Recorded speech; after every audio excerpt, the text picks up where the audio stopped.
No, I know one thing for certain. I can totally believe that if Theo and Misty were to be anywhere on the campus, like they would, like the moment they met, they would just get instant detention. Yep. That's what you think. Don't spoil episode 10. Ladies and gentlemen, welcome to Adventurers Academy. I am your host, Zephyr. I try to put this shit together and end up giving up halfway through and making it the rest up as I go. We have Malachi playing the centaur who shall not be named. Literally, the one person who was supposed to the name the centaur is no longer here. I've given you so many names and you've not put any of them up. We have Sverkr played by Seb. Hey. And we have Greep played by Mahez. You told me if I came along to this, I'd get a toaster. Where is it? I left it in the bath for you. So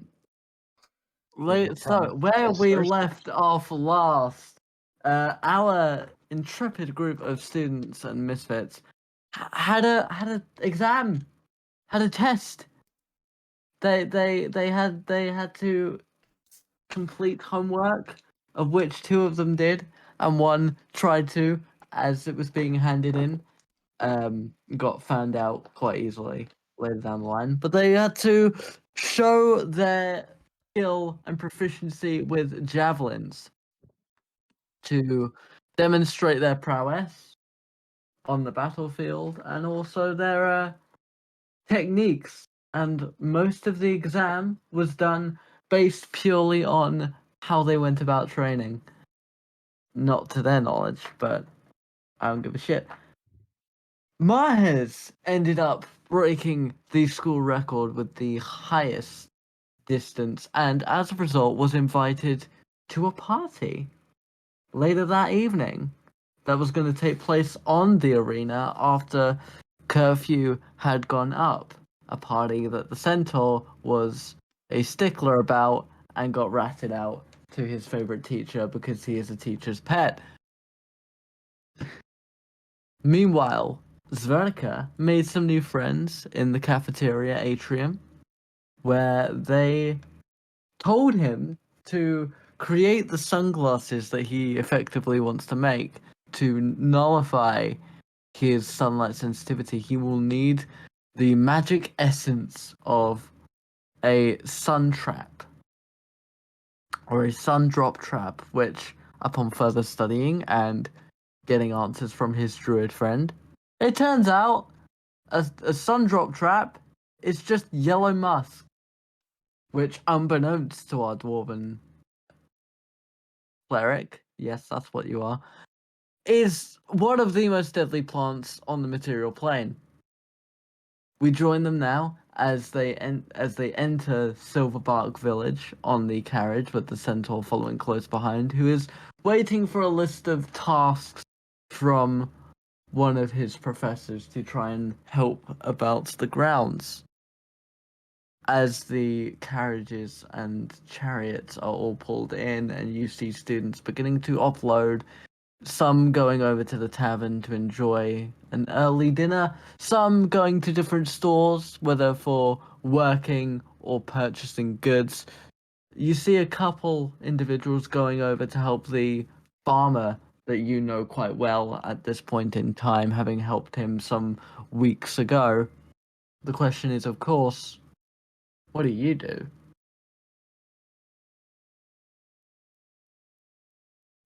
I cloaked myself in the nuts with a metal dice. I picked it up and dropped it. Beautiful first words for another session. Seems about right. It wouldn't be a D&D session. Jesus Christ.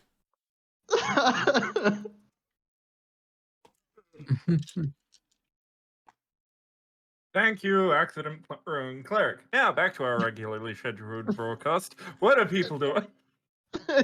Oh, wait, that's Zephyr's job. The Oh, floor is boy. open. The floor is open. All right. I have to try and remember. I don't even remember what I came to town for.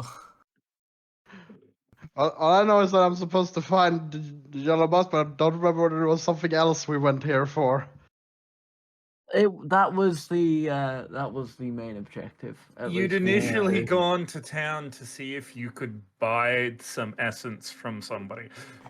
Meanwhile, I've alright. spent the entire trip telling you we're going to have to go traipsing through miles of tropical jungle to hope we come across it without dying.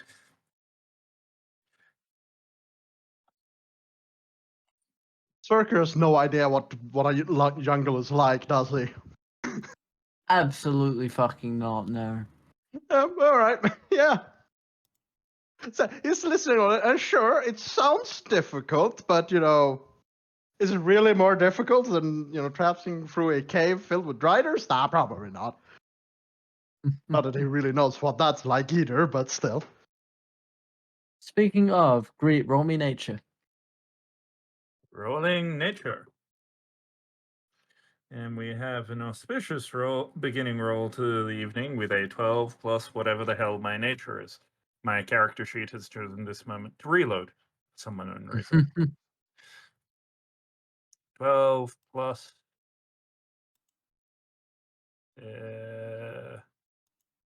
So it's a grand total of 12. Carry on then. You're not entirely sure where you're not entirely sure where the closest area for yellow musk would be. You know at least that these forests are a little bit too dry. Where obviously you would know that the forest and valley that Silverbark and Myrmidon are situated within are surrounded by this mountain range. So it's a chance that either at the foot of those mountains or beyond you might be able to find something, but that is something you'll have to investigate further.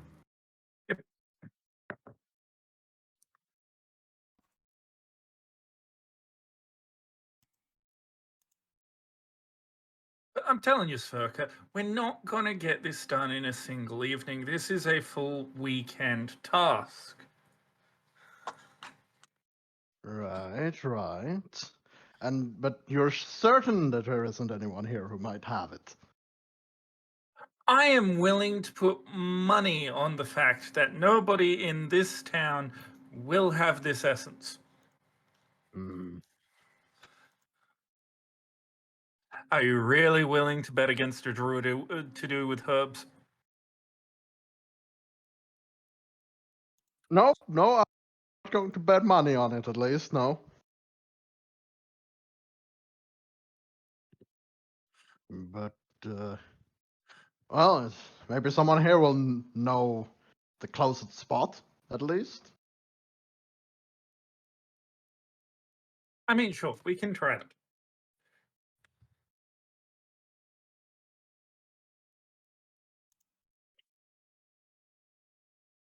How do you wish to proceed?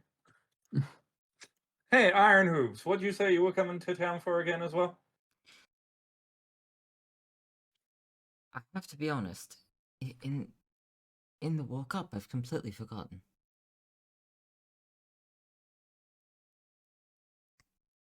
So I think I'll just tag along with you until I remember. Excellent. Somebody to bear witness to, nobody in town having any clue on where to go. We'd have better luck going back to the school's library at this point, I tell you. But, I'll follow along because it gets me out of getting dragged along to that party. Party? Don't ask. Popularity, not all it's made out to be.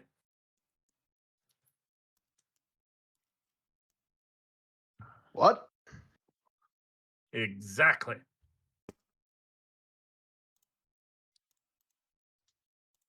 All right then. Yeah, no. Zerka's going to wander around the village, trying to see if he can find anyone who knows where he might find either the like the actual essence, like the was it sap or like the? Effectively, it's what supposed- you need is you need to extract the magic from this plant. Yes. So it's trying to find someone who has already done that and has like a vial ready to sell or something like that. Or failing that, at least someone who might know where one might find this plant. And you said you're wandering around the outside of town. Like I'm wandering throughout the village, like just like around throughout, like just walking around. I wouldn't say exactly aimlessly, but just like starting near like hotspots where people might gather with this information. So starting near like nearby shops, maybe local tavern. On the outside of town, you're going through the streets and stuff. You don't find anything. There may be people inside that can offer insight and information, but people don't typically wander around with that kind of know-how. All right.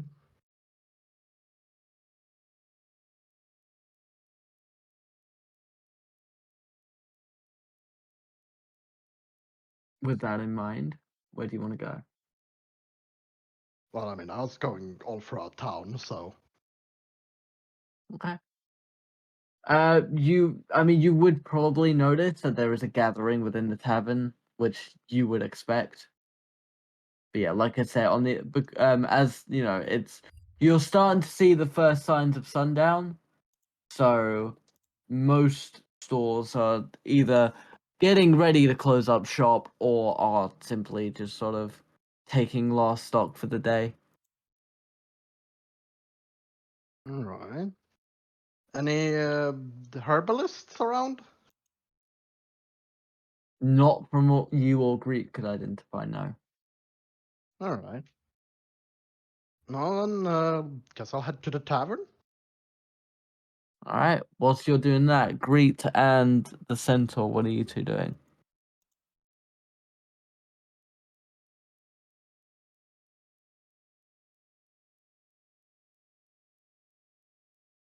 I'm just sticking around with Great,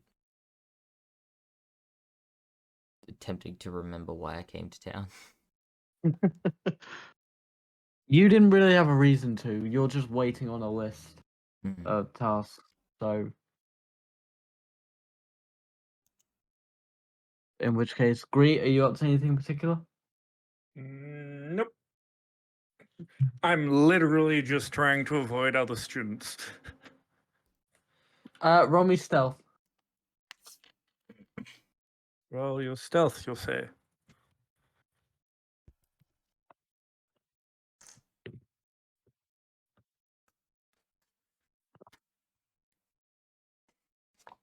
That's 18 on the dice, plus 6, I think. Yeah, plus 6, so 24. Yeah. For the most part, you're able to work your way through the crowds so as to avoid unwanted gaze or attention. Sverkr, as you head into the local tavern, music is beginning to kick up and the tables are beginning to bustle. You'll see a few of your classmates and a few students from all years beginning to sort of order food and drinks, enjoying their evenings. You see a couple of people seem to be playing cards or rolling dice on a couple of the back booths, but otherwise for the moment, you see sort of the bartender will look up to you. It's the sort of tall gentleman with blonde hair tied back into a bun, with quite a dark brown goatee going around his chin and mouth. Will kind of look over to you and give you a two-finger salute as he sort of sits cleaning a mug and tankard. It seems like for the moment he has served most of the people that would want his attention. Mm. So you Alright. have an open window. Okay, I'm going to go up to him. Hello, you don't happen to know where one can find yellow musk, do you? and the whole bar just looks over at you with this sort of flabbergasted expression on most people's faces. You know, Zerker is looking entirely serious. Got a death wish, have you, mate? Well, I'm trying not to be blinded.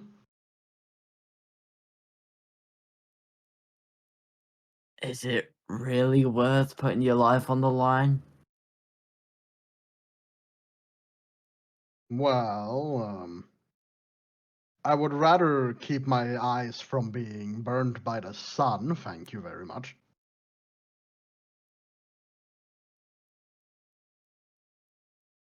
Right, mate. Well, if that's the kind of shit you're really looking for, then I Or can't help you, but I know who can. Oh, Depends how and much who that might kind of that thing be? is worth to you.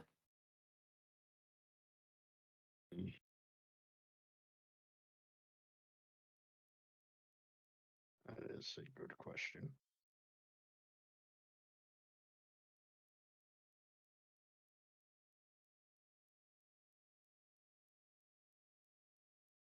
Mm. How about 3 gold? You sort of tap the surface of the bar twice and sort of invite you to show your wear.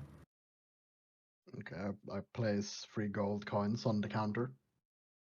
You will soon kind of look over, inspect each one of the coins very carefully, and then swipe all the coins into his hand and follow me.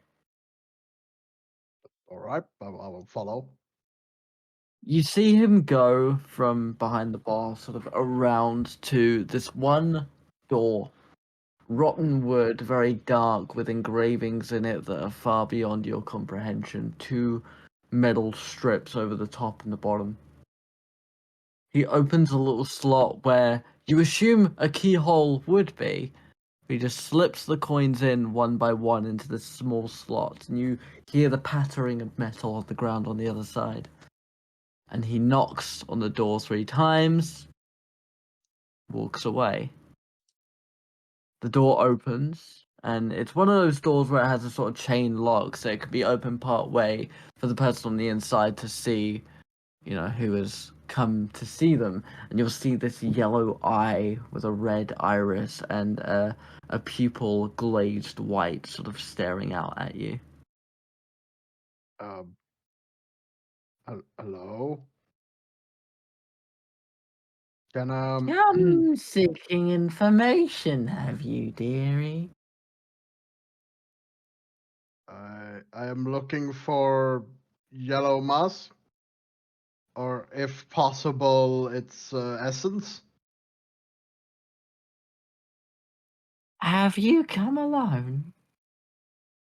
I look around to see if either of my comrades from school have, followed me. Followed, probably. Being seen, probably not. That's a good question. Would I know? Would I notice him? You would not, but Yeah. Great, you would notice and you would see that the eye seems to fix itself onto you. Obviously, Malika, your character doesn't fit through the door. Yeah. The curse But of the you superpower strikes again. you will see Sverkr and Great. You'll see Sverkr sort of standing at this very old, rotten door, that seems very out of place to you. But the door will close, and Sverker, you'll hear the sort of sliding of metal and a very sharp clicking sound before it is opened up. Okay, taking a steadying breath, I will walk through. Great. What do you do? Urka's going through a strange door. I'm going to carefully follow. All right. Well, before we get into this conversation, when Malachi, you see these two going into this door, and very quickly the door is closed behind them. What are you going to be doing for the foreseeable future?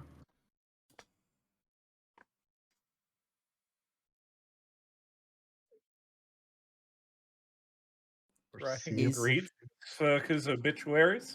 I don't like the way he said foreseeable future. That implies a lot. Is there anywhere in town that may sell magical items? Not here, no. At this point, you would know that there is a sort of requisitions depot of sorts back up at Myrmidon Academy. Mm. But this kind of village seems a bit too simplistic and a bit too sort of generic, quote unquote, to really have that kind of capital. I might. If there's nothing I can really do, I'm probably gonna head back to that farm. And see if the farmer needs any help. Alrighty. You head over, and there you will notice there are a couple of students who are tilling the fields, and sort of working their way through, and you are invited to essentially rid the farm of pests. So I will have you roll me investigation. Investigation. Mm-hmm. That is a 16.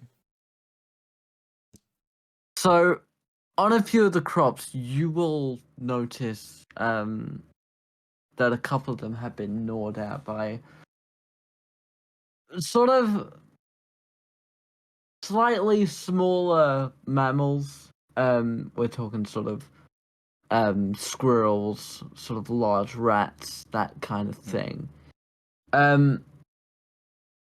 With a 16, I'm gonna say it's gonna take you a little while, but you will be able to identify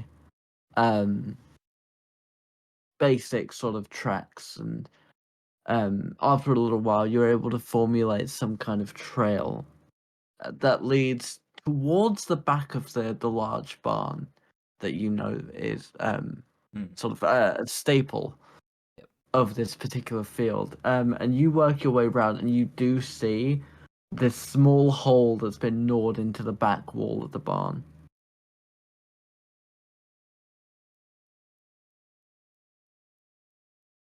Okay.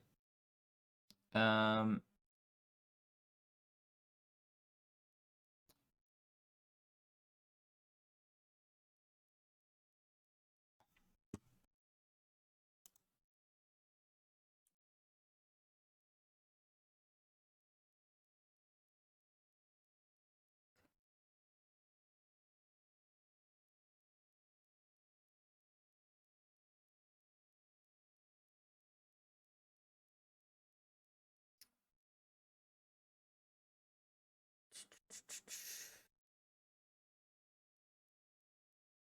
I don't have anything.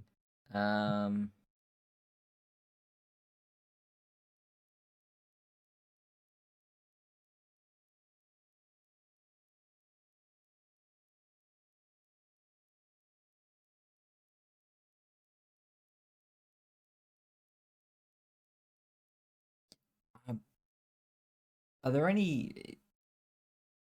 I want to get like a rock or something to sort of just plug this hole. I mean, there are plenty of sort of small pebbles and stones about the place you could attempt to use. Yeah, I just wanna plug as much of this hole as possible. All right, roll me a survival check. Survival is that one at the bottom.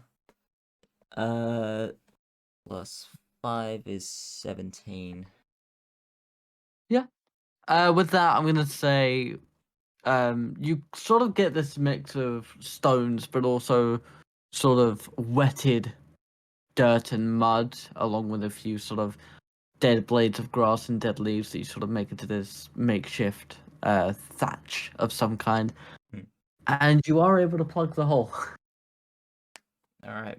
And then I'll head inside the barn and see if I can find what chewed its way in. Alrighty. We will return to you in a moment. In that case, inside the room, we meet, greet, and Sverkr. This room, you're surprised on, it's nothing amazing by any stretch of the imagination. It's quite worn down. It's got a small table with a single stool. It's got a small sort of hay mattress bed, a small fireplace that is chiseled into the wall, with what looks to be to you, Sverker, based on your sort of knowledge of general construction, a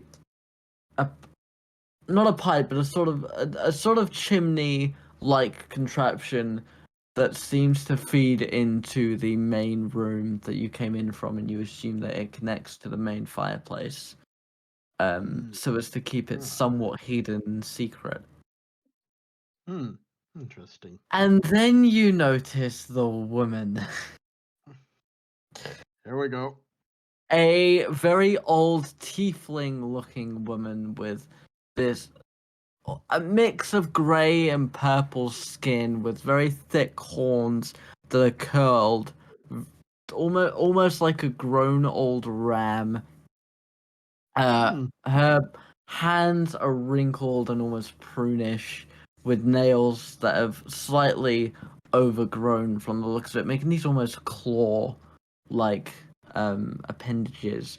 Her face is slightly covered up by this long black hair that drapes over her left eye, leaving only that sort of yellow-red glaze of the right eye staring at you, very pointed ears, a nose that almost protrudes out and then down, almost like a kind of upside down fish hook, with a long tail that you two would know because you've seen a fair amount of tieflings on campus. It's a lot longer than the average adult tiefling's tail.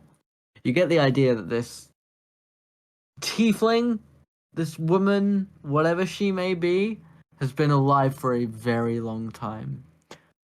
And you sort of see, as she bends down, her spine is almost ridged to the point where these small spikes are protruding out of this long dress that she wears, as she picks up the 3 gold coins and begins to run her nails across every little imperfection and engraving on the golden metal.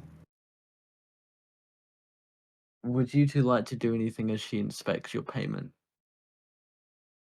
I'm Sverkr still is- doing my best to keep to the shadows. Sverkr is basically going to stand there, looking around, a little nervously.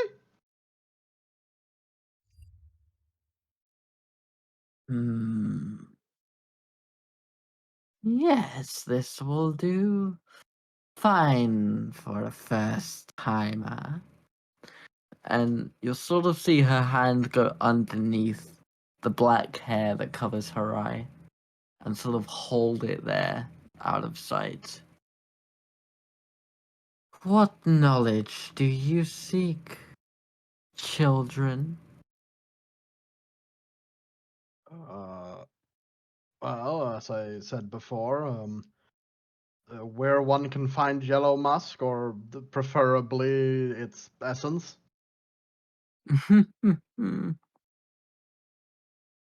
A death wish is what these students seek.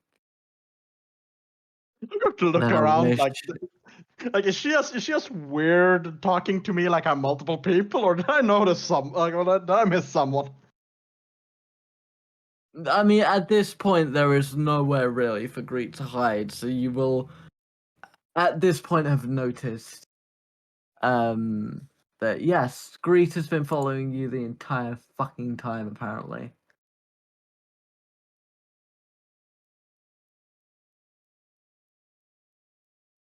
Oh, where did you come from?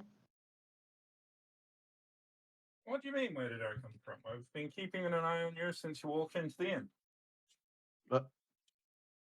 I didn't notice you before. That was the point. Well, if it is a death wish you seek, then a wish is what I will grant. You seek the yellow musk. Venture forth for a night and a day to the foot of the mountains on the eastern side of this valley. You will find a thick and very humid side of the forest. One that will house what you seek. Though travel fast and travel soon. The plague spreads.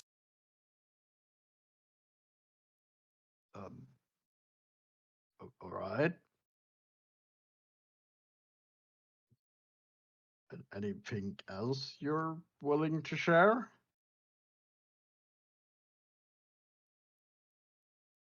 Watch the trees. Not all are on your side when you enter the quarantine. Those are some very, very scary sounding words. Yes, okay. Very well. I'm going to turn to look at Greet, like, can I, silently, like, motion, like, is there anything you want to ask? I'm just going to shake my head and look back towards the door. And what is it you seek, creature of the skies? I was just looking to make sure my friends stayed safe. Nothing I'm after at the moment.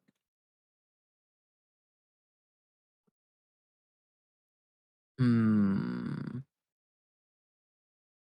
And yet I feel you deceive me.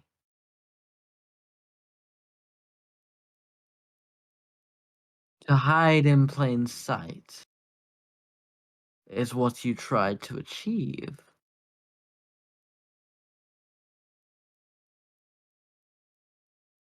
Oh, out there, that was as much, keeping an eye on him without him noticing as much as me trying to avoid a group I've suddenly become popular with up at the school.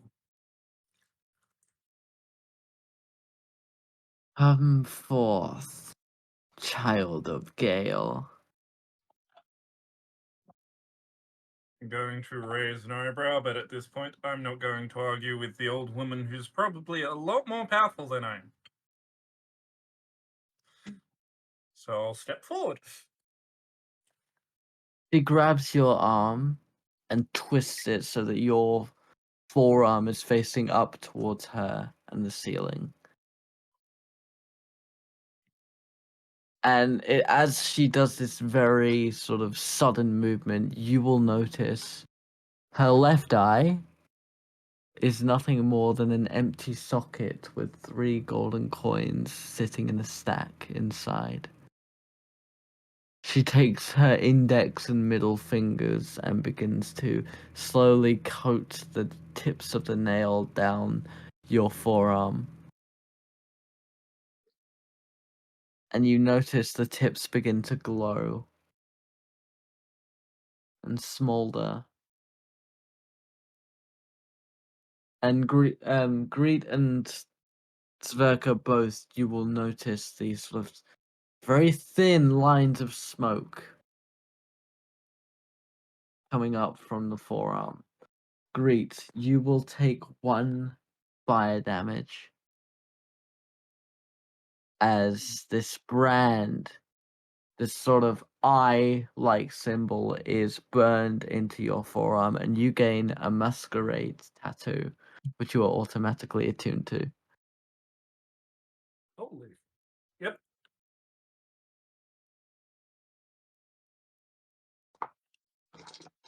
I should have asked for more than just information.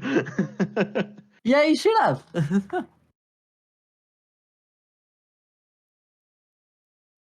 Well, Travel far and travel fast. Your quarry awaits at the foot of the mountain. right.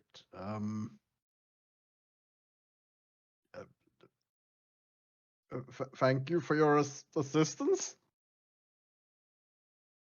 Greet, your arm will be released. Yep. Now go. You have a long journey ahead of you tonight.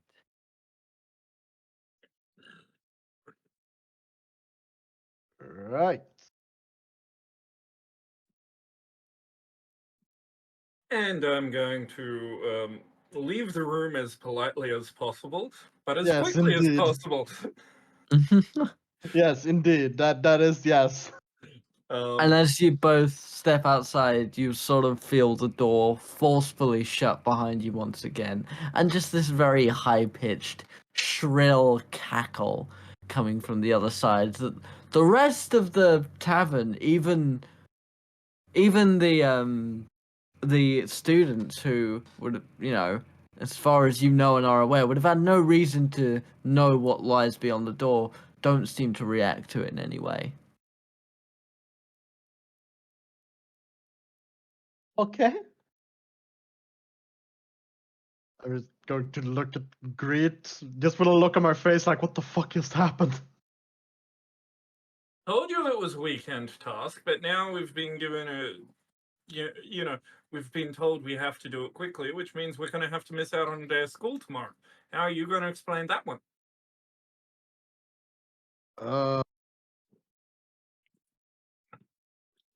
I'll get back to you on that one. Any thought?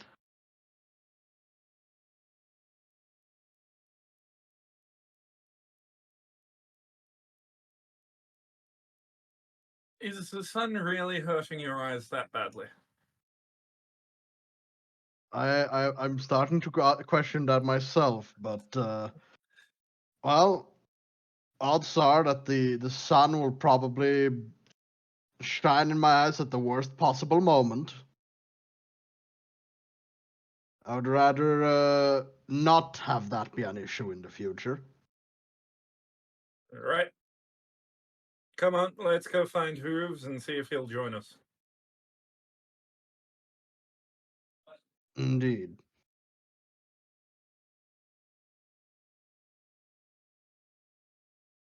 What day is it even? You would know that you have one more day of school before Oh, before you fuck, it's basically have your Thursday. couple days off. Oh no! Oh fuck! It is first day. Oh no! The omens. The portents, they're all coming into alignment. Quick, we must find Hooves and complete this quest with all haste.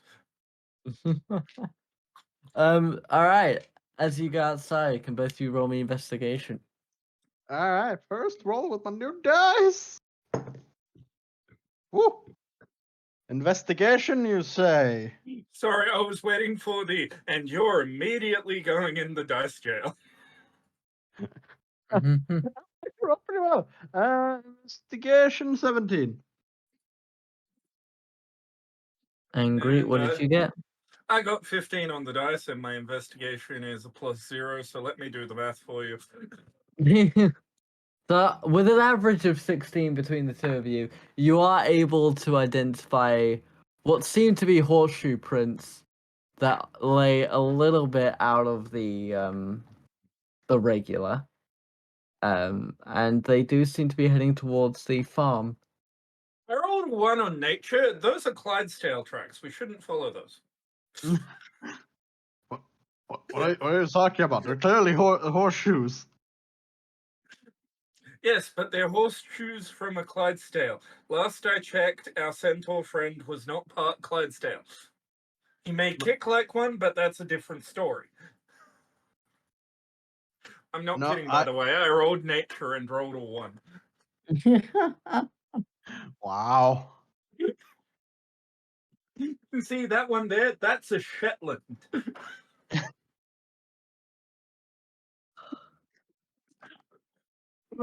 What's a Alright. Shetland? A Shetland pony. I know. Sverkr doesn't.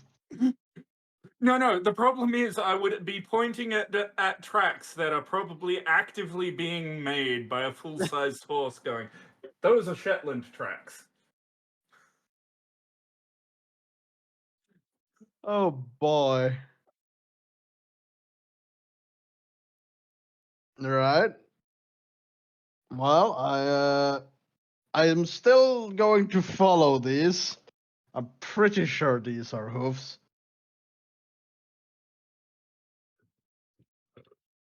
Excuse me. Alright. As you make your way towards the farm, the tracks all of a sudden begin to veer and they go towards the barn. Going inside the barn, we meet again with the centaur. Malachi, I'll have you roll me an investigation check, please. Ew. As we're heading up to enter the barn. See, told you, it's a Clydesdale. The farmer's putting it back in the barn. My investigation's 0, isn't it? Yeah, it's just an 11. You were unable to find wherever. So, obviously, you know where the hole was on the outside, but you go to that sort of general area and there is no hole. It's just a straight wall. So they're in the wall. They're in the wall. You are going to be so embarrassed when you keep following these tracks and we come across. Hey, Iron Hooves. So maybe I was wrong.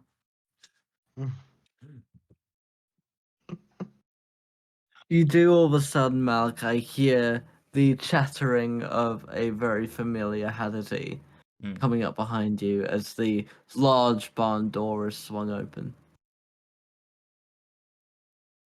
Oh. Hello. How did you go? We may have fucked up. Now, don't bury the lead. You got your information. The problem is we've been given a time constraint.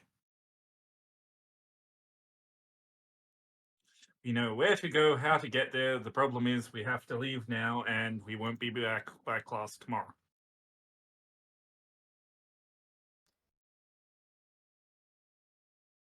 I also somehow ended up with a tattoo. The centaur at this point just looks really annoyed with the realization of this time constraint. And, how long will it take us to get there? I believe day and a half it was, wasn't it, Sverkr? Yep.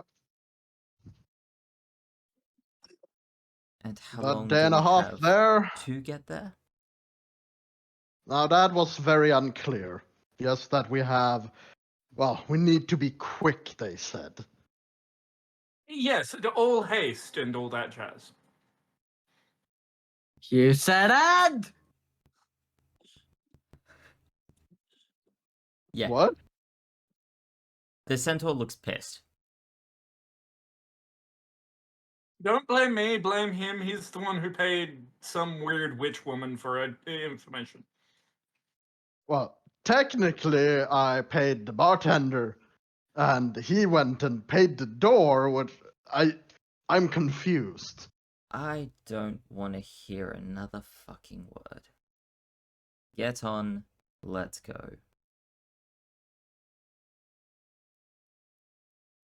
Sverkr is going to blink a couple times. Like, did I hear that correctly? Get the fuck on before I beat the shit out of you again. Right. Could you lower yourself a bit closer to the ground? I'm short. My strength. I pick him up. I just pick this prick up. Roll me strength. Yeah, 16. All right, Sverkr, you're all of a sudden sort of jolted 3 feet into the air, and sort of half put on the back of the centaur. So you sort of have to readjust yourself and sort of swing your leg across. And you have to then reach down and pick up one of your weapons that fell out of its hold, and sort of lift it back up, holster it again. But you successfully sort of straddled onto the centaur. Um, thank you. You getting on, Greet? Yeah, I'll smile and hop on. I weigh next to nothing, so, you know. Alright, I'm gonna ride off then. If they're both on. Alright. Where are we going? I need directions. Towards the foot of the mountain. Can I see the mountain from here? The whole valley's surrounded by mountain. Did we get my brain is completely Yes, blank. you did. We get a You very did. specific direction. Yes, you did. All right. Now, while my brain is mush, I don't think Circus would be. Could I get a hint? What direction? Roll me an intelligence save. Sorry, just the reason I just cracked up laughing is the minute Sverkr said to the base of the mountain, my brain was going, we're in a valley. Ooh, natural 20 for a total of 20. You were supposed to go east. All right, east. Wonderful. I will.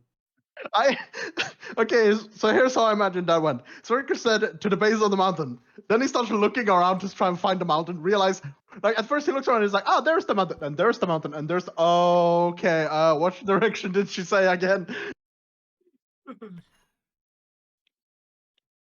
And then just going east, pointing.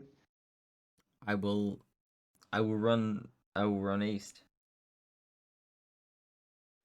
And I will be dashing. All right, roll me a Constitution saving throw. Cool. What is that? Yeah, 19. All right. You begin traveling, and you begin making your way through the forest, and for the most part, you are able to follow the eastern path. There are times where you have to begin to sort of veer off, in order to, in your mind, make the best time. And eventually you come across another path that you're able to take that's going vaguely in the eastern direction. As the sun begins to set, a couple hours pass. I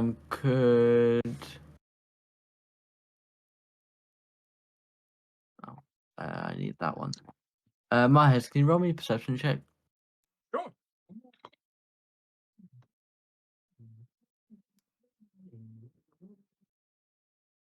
$22. Okay.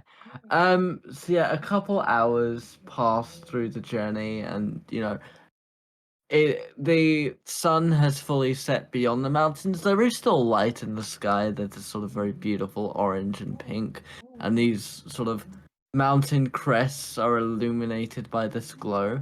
Do you continue to travel through the night?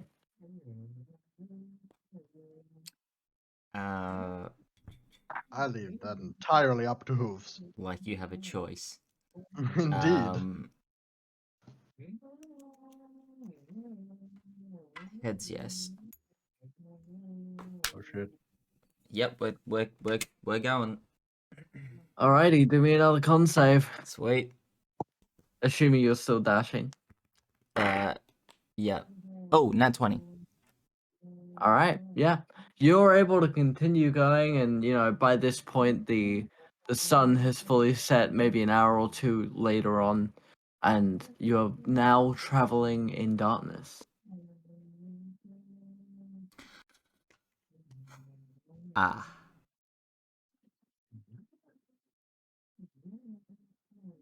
Does anybody have a torch?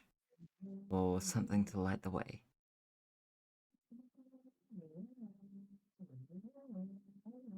Hold on.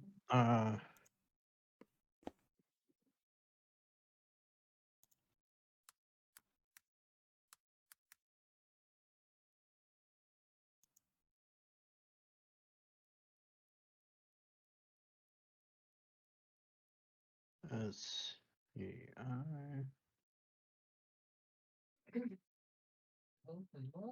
Oh, that is annoying. Nope. Sverkr's got nothing. I thought I did, but I don't. I could have sworn I had that, but I guess not. Unless I actually do, and it's just not on the list.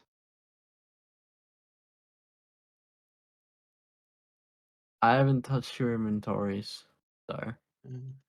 No, I double checked, and the thing I thought I had turns out I don't.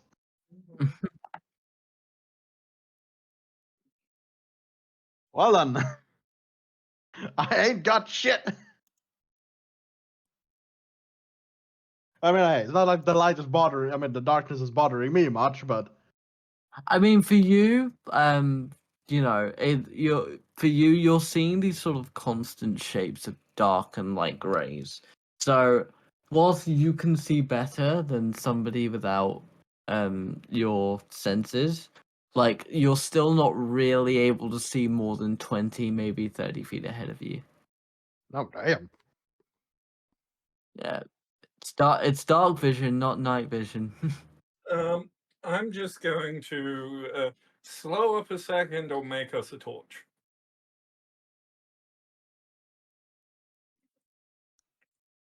I will slow up and I'm going to hop off, find an appropriately sized and shaped tree branch, wrap a bandage around one end, and then use Druidcraft to light it. Alrighty. Mm.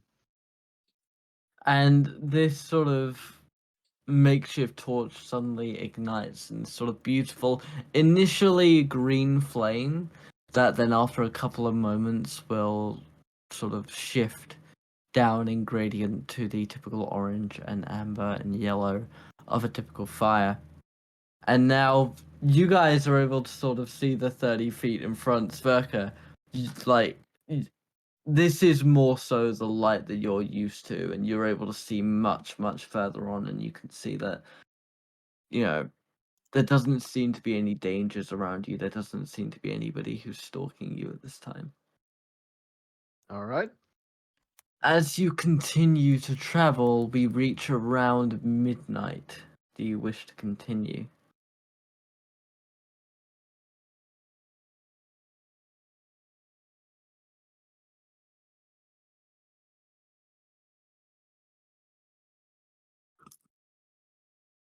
I'm gonna say no. I'm gonna say no. We've pushed it far enough. We all need some rest. We'll make camp here. Anything, I think you're the one in the most need of rest. You're the one actually running. And I'll sort of like lower myself for them to get the fuck off. Yep. Yeah, Um, I can take Oh. first watch. I was going to say I'll quickly duck through the woods and find some appropriate wood for making a fire. All right. And the centaur will start like clearing a space, like marking out an area with his hooves where like to separate the fire from everything around it. Alrighty. Sverkr is going to help on that regard, even though he's mostly keeping an eye out to ensure nothing sneaks up on them while they're, making camp. Is it going to help with clearing a bit? Alrighty, in which case I will have you roll perception, Sverkr. The centaur Sure. is able to make a very adequate sort of camping ground. You've even able to find this sort of tree that is slightly grown over a ridge to provide a little bit of shelter for your two smaller companions. Great, Right. obviously, you are a druid. Nature, forest, especially this kind of terrain is child's play for you. You're able to find some very nice large logs that you can make into an initial base fire, as well as some slightly smaller twigs that you can turn into proper heat to keep you guys warm and safe over the night.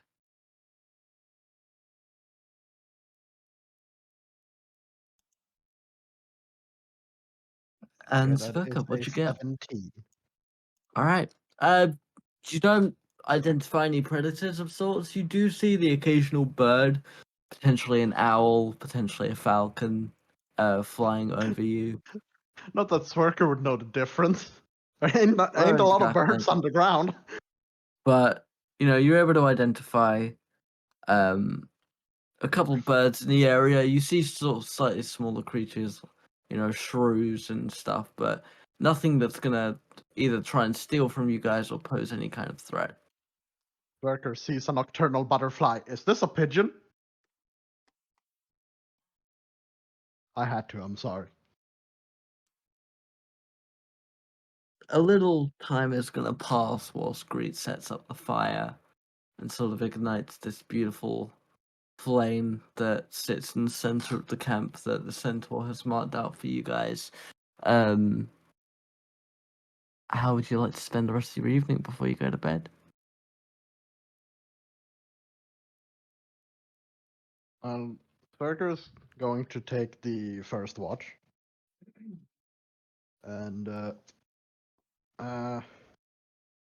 as part of said, first watch, and which it's not really part of the first watch, technically part of the hopefully long rest as a whole, is going to trying to find the name of that feature.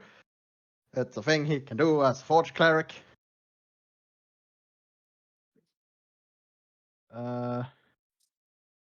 There, Blessing of the Forge. That is at the end of it. So at the end of a long rest, I can give a +1 to either my armor or my weapon. Mm-hmm. Yeah, he's basically going to do that. I'm basically flavoring it that during his watch he is as he's keeping watch he's tinkering with his armor, Okay. trying to make it better. As you, oh yeah. The last thing I'm going to do before fully settling into camp is at the camp, I'm going to try and see if I can call on the House Gale Myrmidon with a note to give to my house leader. If it will appear this far from the school. And what is the centaur doing?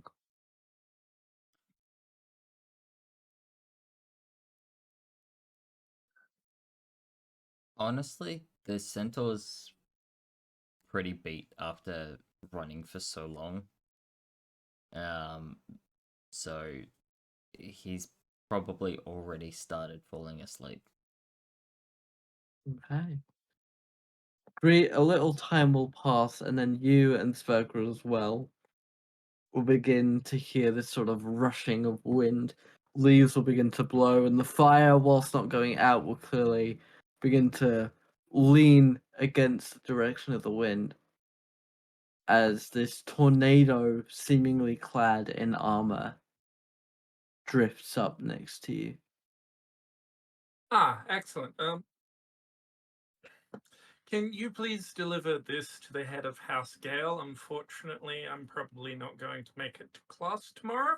It explains everything, and it's basically a note going on a quest with fellow students to help a member of House Terra procure an item to help with the fact that they are, for the most part, day blind during school hours. All right. This sort of almost tendril of wind reaches forth, and the letter levitates out of your hand and towards the armor, and the Myrmidon will simply dissipate. Yep. And you're able to head to bed. And obviously you'll use a ration for this, of course. Sverkr, Do I have a ration? if you don't tell me now. I don't think I do. I'm not. I don't. Hey, hold on. We forgot to That's get because I food grabbed. before. I had rations from when we last did an adventure. Mm. And I don't. Oh In no. which case, I'd like the Centaur and Sverkr to do me a con save. Oh boy. Yeah, no. It's this moment, like sitting, tinkering with his armor, one hand going into his pack just to find something to nibble on, then realizes we left before we got food. 15. That is the con save. Okay, that is a dirty 20. All right. You both are fine for today, but if you don't eat within the next 24 hours, tomorrow night you will gain exhaustion. Right. Okie dokie. Self? Sverkr, Yes. during your watch, you're tinkering. What are you improving? I am giving my armor +1. It's a thing Okay. I can do. You've Collection taken of your the armor sword. off. You're working it through. You're running your symbol across the armor, and it begins to let off this little shimmering. You look up, and there's just a guy, seemingly male build, a robe or some kind of cloak shadowing their entire body, curled up next to your fire, seemingly asleep.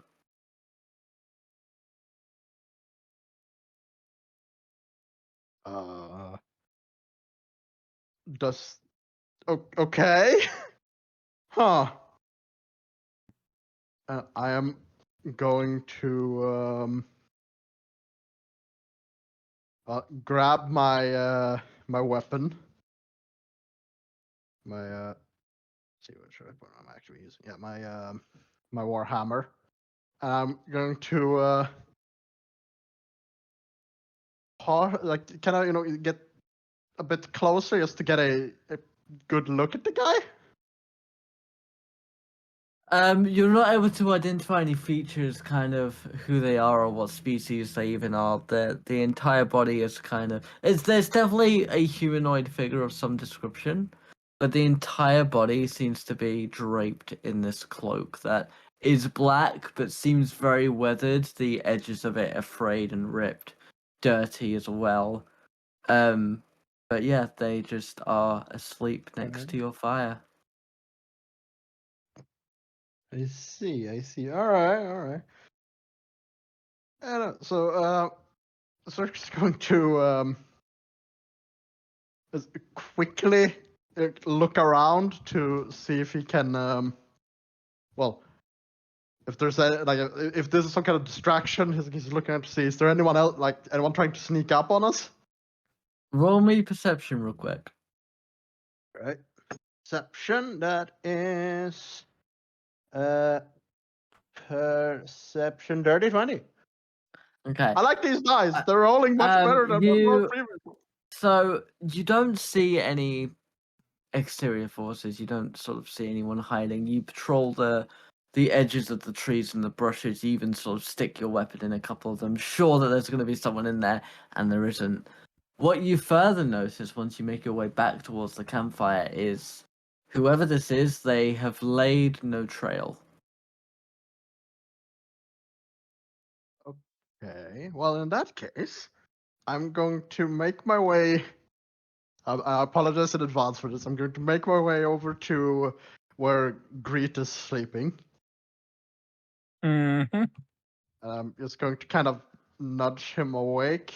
He chose the safer option. Oh yes. I literally rolled myself an intelligence check to see which one of first I rolled one to see whether I would interact with the guy myself or try and get one of you awake. Then I rolled again to see, okay, am I dumb enough to wake the centaur? Thankfully, I was not dumb enough to wake the centaur. So yeah, I'm kind of nudging Greet awake, like very gently, not to try and startle him or anything. Huh? Yeah. I'm Watermelon? immediately, yeah, like I'm immediately, like one finger over my lips, like shh, and I just, point over towards the guy.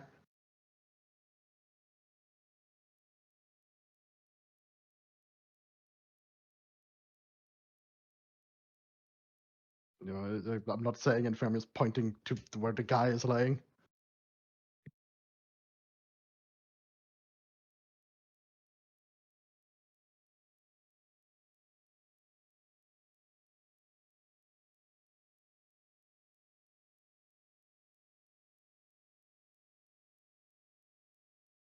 Like the suspenseful silence. Sorry, Chase was talking to me. For those tuning in at home, Chase is my partner. Occasionally, they want to talk to me while I'm in the middle of. Anyway, so I'm just going to nod and just slowly get up and do my own investigation of this person who's chosen to sleep at our campfire. Just to be sure, he can see the person, right? Yeah. Yes. Okay, good. I was starting to get Um, worried that what if Sverkr is just losing his mind? Great. Roll me history.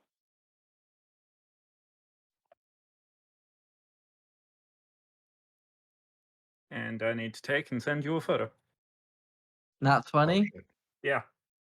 Perfect. Okay, Man. so Man, one of these days it's going to be a 1. upon closer inspection, you are able to, some of the features, especially the fact that no trail has been left, it reminds you of an old fairy tale of the silent wanderer who basically just sort of wanders around the world and at night will just huddle by a campfire, often left by adventurers. And the story says, every morning they leave a small gift behind to say thank you. Nobody knows what happens if you wake them up. Right. But I'm of course, going. that's just a fairy tale, and there's a very good chance that this person is just trying to mimic that fairy tale. With your passive insight, you wouldn't be able to tell. Yeah. But I'm going to err on the side of caution, just look to Sverkr, point to the guy, and just shake my head, and then mime the whole hands next to her face of sleeping, as in, don't wake him. Okay. So Sverker's going to nod, very, very untrusting of this whole situation, but sure, he's going to, nod, go back to, where he was sitting. Well, actually, it's going to change his position a bit so he can keep an eye on the sleeping form while he keeps on tinkering. Greet is then going to check on the state of the fire and very quietly and carefully add another log just to make sure, it can keep burning through the night. Mm-hmm. Okay. Sverker, after 3 hours, as the individual is still there, who would you like to take second watch? I'm going to wake Greet again because said it is far more important for Hooves to get a proper night's rest. Because, he's the one actually running. And the dwarf doesn't want to see what happens when the centaur is woken up. It's thing. once you get reach a certain threshold of broken ribs, you kind of don't want to risk anymore. And that threshold No. is 1, and he passed it a long time ago. Not a problem. I'll, gently wake up again, look around, see that the Wanderer's still there, look up at Sverkr, and just yet quietly just go, my turn to watch. Nod. He's still kind of too freaked out to, make any noise because, well, what if the person wakes up and there is some psycho? And yeah, then Greed is going to get up, move carefully over to the other side of the fire from the stranger, sit cross-legged, and keep an eye on the surroundings. Okay. Circus is finding like a nice rock or like mound of dirt or something, just kind of like how best to describe like kind of lean back, like his back against as he sleeps, with his warhammer in his lap, just ready in case something were to happen. Just in case it is actually the Wanderer out of Fairy Tale as well. After Sverk is going to bed, Greet's going to reach into his bag, pull out one of his spare rations, and put it next to the Wanderer. Okay. Is there anything you're doing for downtime during your watch? Probably just watching the constellations in between, keeping an eye on the surrounding forest. Okay. I'm a Circle of Stars druid. Alrighty. Can you roll me a D100? Sure.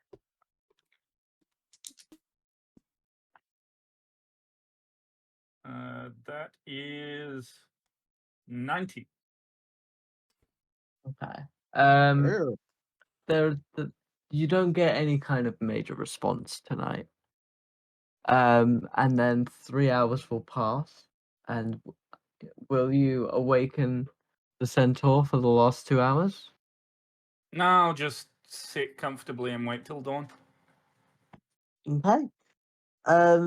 Roll me a con save with advantage. So 10 or... so that'll be a 21. Alrighty. Yep. You get no negative effects from Being up most of the night. being up most of the night. Thank you. As the sun rises and as light begins to seep over the tips of the mountains, the second the light hits the stranger, you sort of blink and he is gone. Roll me another D100, please.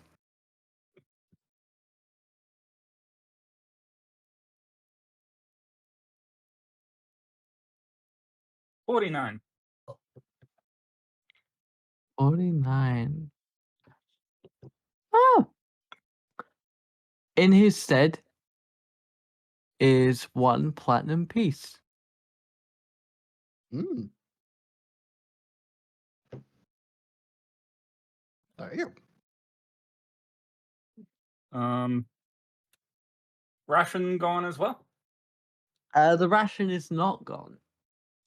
Okay, I'm going to collect that, put that back in my pack, and give it another half hour or so before waking the rest of the party.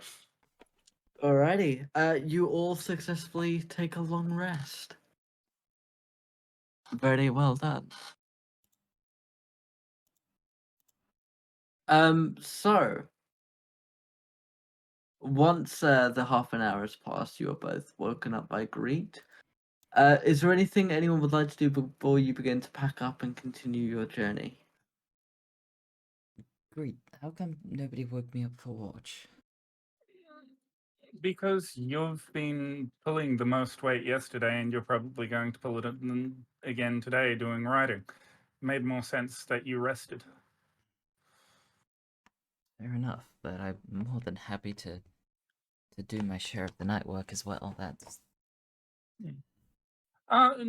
Not much happened. We had a stranger curl up by the campfire. He was harmless. Well, I mean, that's good to know that he was harmless. I mean,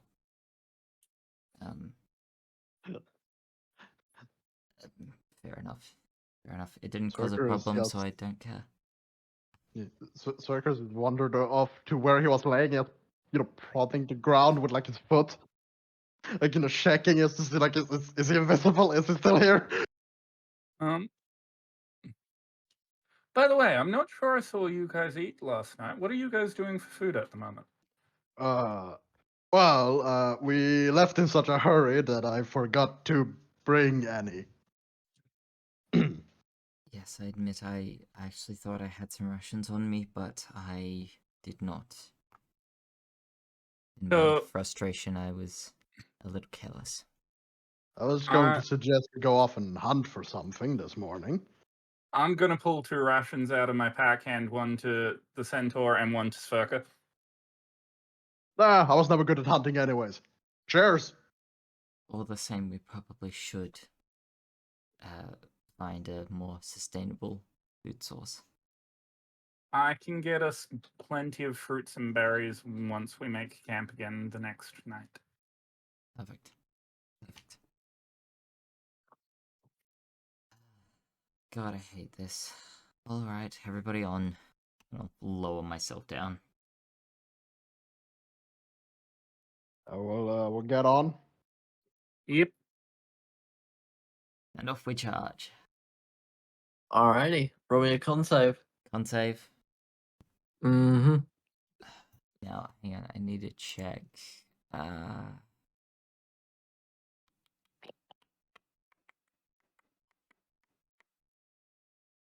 Not bad. Not bad. My inspiration. Do I have to declare that before the roll? Yes. Okay. I'm not using it now.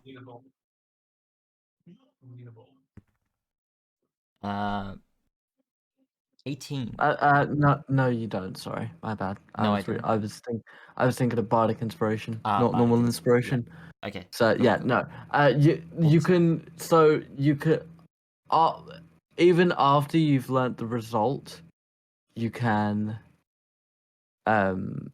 say, if you know it's a failed, you can then use your inspiration. Okay, perfect. That's really helpful. 18 for that first one though.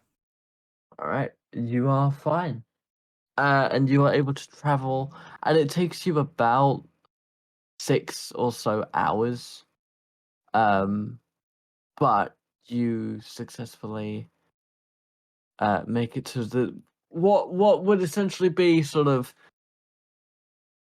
a few hundred meters away from the foot of the mountain. And you will notice that the air has become slightly hotter and heavier. The trees, the leaves and the bark have become thicker. The vines have slowly begun to drape down, and you'll notice that there's a lot more sort of vibrant flora and mushrooms beginning to grow across the ground. Yeah. The Centaur's gonna slow up through this area. All right. Just to be safe, and is now actively keeping an eye out. Roll me perception. Perception. 22.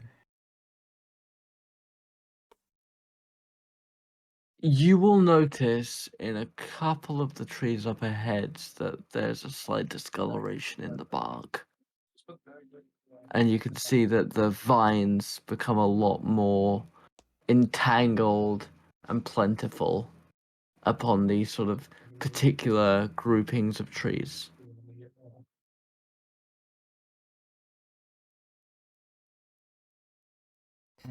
Great. What do you know about trees?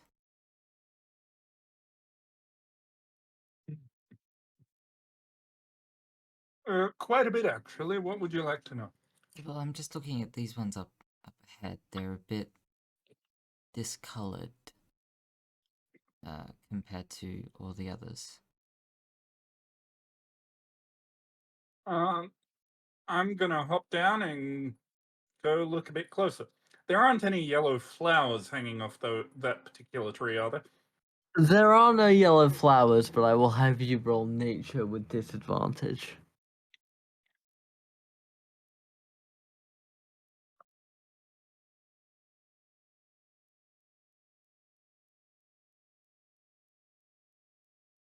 With disadvantage, my nature was a 17. As you begin to get a little bit closer and look a little deeper at the trees, you know there's this almost subtle creaking sound amongst the trunks. And it's almost as though the bark itself is shifting.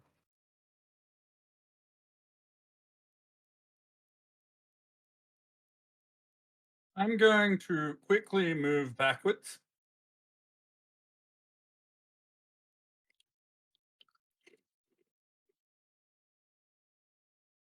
Okay. And just as a test, the tree I was going to inspect, Mm-hmm. I'm going to just throw a frostbite at to see if anything happens. Alright.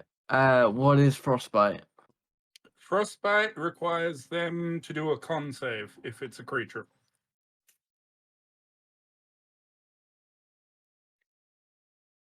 I'm guessing a dirty 20 clears. A dirty 20 does clear. Is that half damage or just nothing? Um,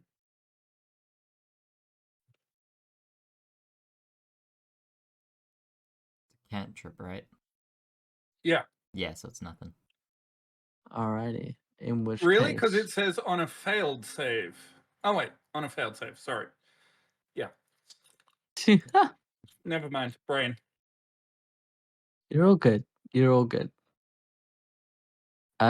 In which case, if everybody would like to look at roll 20, Mm-hmm. Oh boy. you will see as the trees and the bark begin to mold and snap. Alright, they did say the trees weren't our friends. Yeah, they did. Yeah, that's a detail you didn't bother to mention to the centaur. Hmm. Well, to be completely Um, fair, Guess it's lucky I was paying attention. but yes, the Oh God, we are creatures will very begin to surrounded. sort of literally tear themselves away from the bark of the trees. And I would like everybody to roll initiative. Uh, Ooh. Okay. 22. Initiative 19. So the secret was buying dice specifically for Sverkr, I see. Initiative 22. Okay, I'm gonna guess that Malachi has the higher dexterity, but feel free to correct me if I'm wrong. Dex 18. Oh, it's a tie. Alright. Roll again then. Roll again. Rollies. Oh God, nah, it's all you, buddy. Unless you roll a 1, it's all you. I got a dirty 20, so. Yeah, I rolled a 2 on the dice, so I got a 6. Alright. In which case, we start with Greet. Yep. I'm going to go Starry Form Archer as a bonus action, Kill. and then Guiding Bolt. Alright. Against A. Right? Yep. Roll the hit.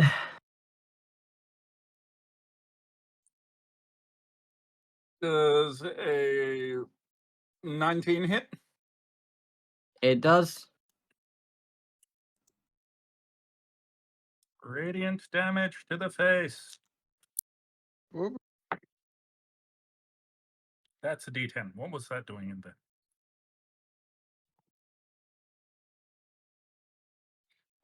16 points of radiant damage.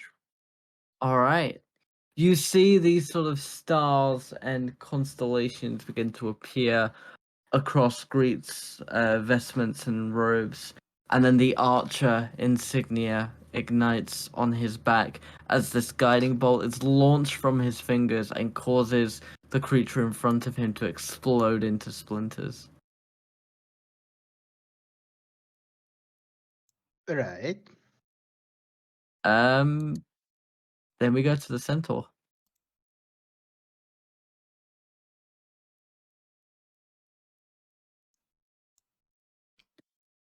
And work out how to do this. I'm pretty sure you took the only one I can hit.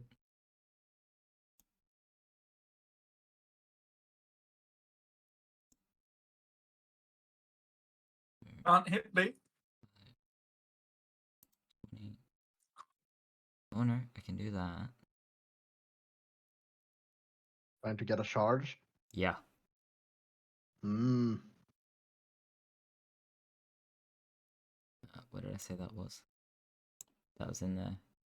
So he's going to. Couldn't we just move like up one and then? I can. I'm trying to. My initial plan was actually to go to there and then across.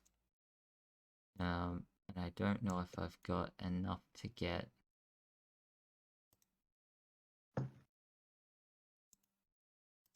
Oh no, I do have enough to get that charge off. I have to go there. It's not very clear. Yeah, I've got my way. It's this works. So 5, 10, 15. So moving there and then running directly at C. All right. For my And charge. this is a physical attack, right? This is a physical attack. All right. Roll with disadvantage. Roll with disadvantage. Oh shit. Wow, that's really fucking rude. However,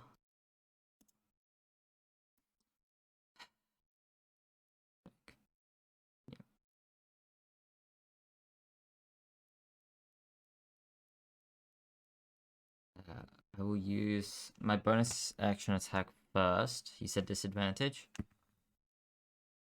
Yep. Oh, I rolled 17 twice, so 8, 9, 20, 20. Does 23 hit? Yep. For 9 points of bludgeoning. Alrighty. And a two-handed quarterstaff strike. Also disadvantage. If it's physical attack, then yes. Cool. I guess I'm at disadvantage for this entire fucking run. Mm.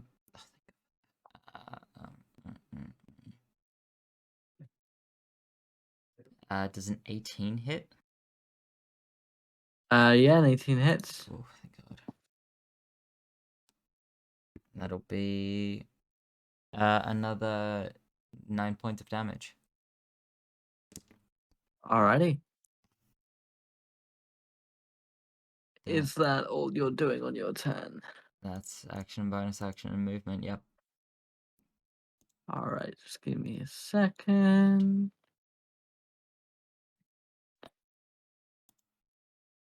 Actually, let me just check these. What are these two?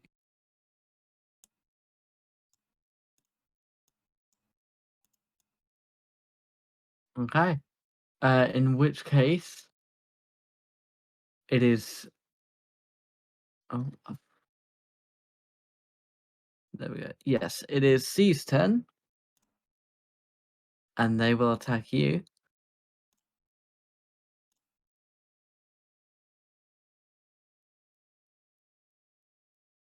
Does a 15 hit?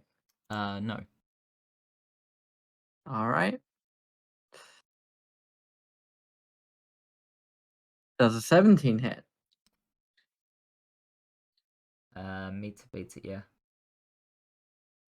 In which case you will take 3 slashing damage as this kind of rough claw made of twigs and branches just reaches out and clutches at you. Rude. Very rude. How dare And then we they. go to Sverkr. All right.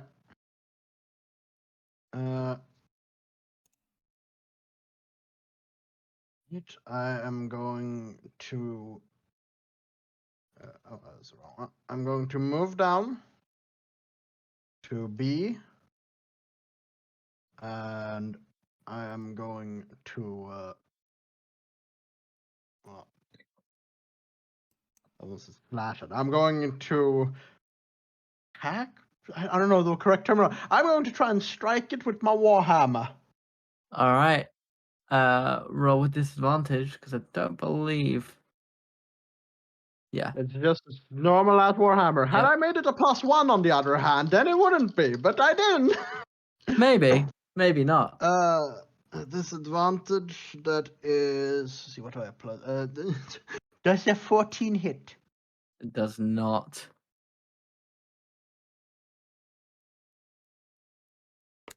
I have made a continuous lapse in error. Oh, lapse in judgment.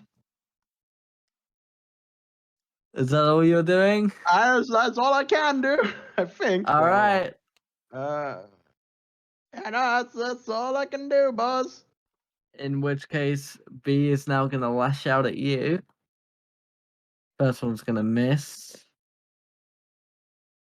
Does a 19 hit you? That it does. All right. You take 8 slashing. Guys, I think we're dead. I think we're dying here. Are you a coward? Oh no, I'm just seeing a situation before us and realizing that we may have fucked up. You realize one of them's already dead, right? Oh yes, I'm very well aware of that. You realize I'm about to beat the shit out of C, right? I mean, yes, indeed. So I mean, deal I with your realize that. fucking creature. Indeed, yes. So, Zephyr, whose turn is it now? It is yours, great. Excellent. I'm going to Guiding Bolt B. All right. Roll the hit. 18 hit. Yep, that hits.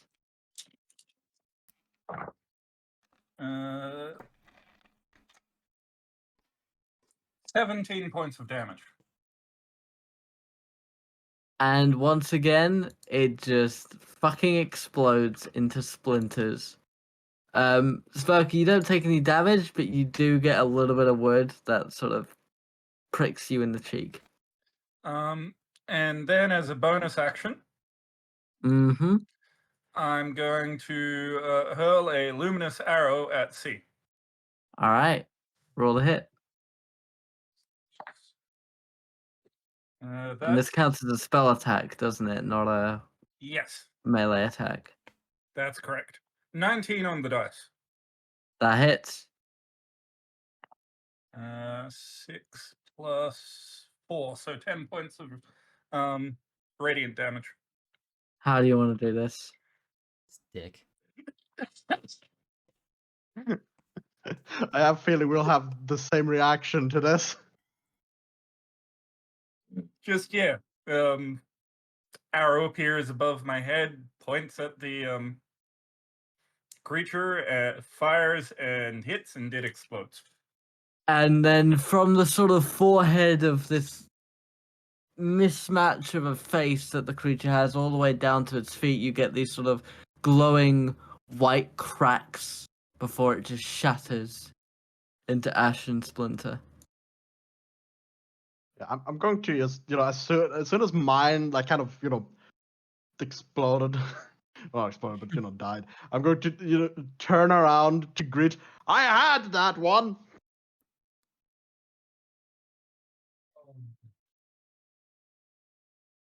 Just doing what I've been trained to do. Zerker's just muttering to himself like, I didn't need the help.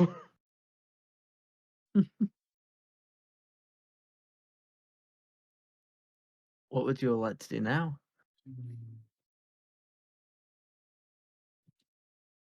The center I will do was a thinking- quick search of the bodies and Yeah. see if there's It's a- anything of value. But It's a pile of twigs. yeah, figured it would be, but hey, you never know. I, I might actually no, fuck it, I will actually take some of those twigs though. Could be I very was good about for. to say, Firewood. I Yeah. was going to investigate A and see if I could identify what type of creature this was that just attacked us. Meanwhile, Alright. Sverkr just had the sudden realization that he remembered the words of the creepy woman. You know, the trees, beware the trees, they're not your friends. Like, oh, right. I completely, like, oh. Greet, roll me either Arcana or Survival. Survival it is. 21. So these look like typical vine blights. Not vine, sorry, twig blights. However, you would know that normally this kind of creature is very frail. So you would imagine that it is some kind of mutated blight.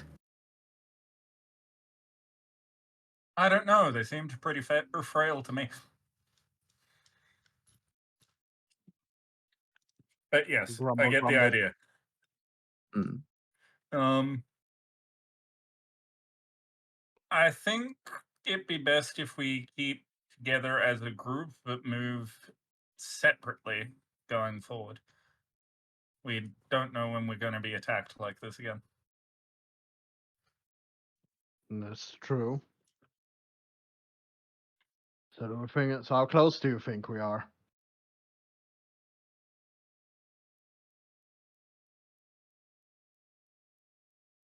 So the tree that one of them popped out of, Yes.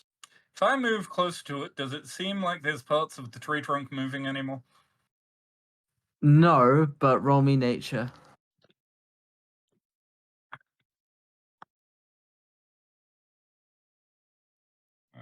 That is a 10. Nothing sticks out to you.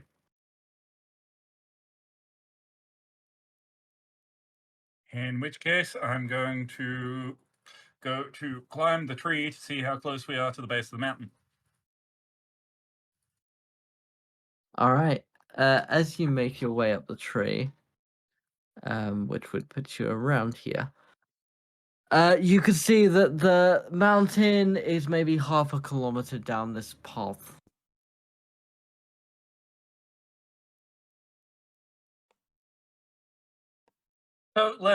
So an hour or less walking. Yes. Yep. I'll jump out of the tree, glide down, back to the group, and we're not far. Easy walking distance. We should probably keep our eyes open just in case more of those things pop out.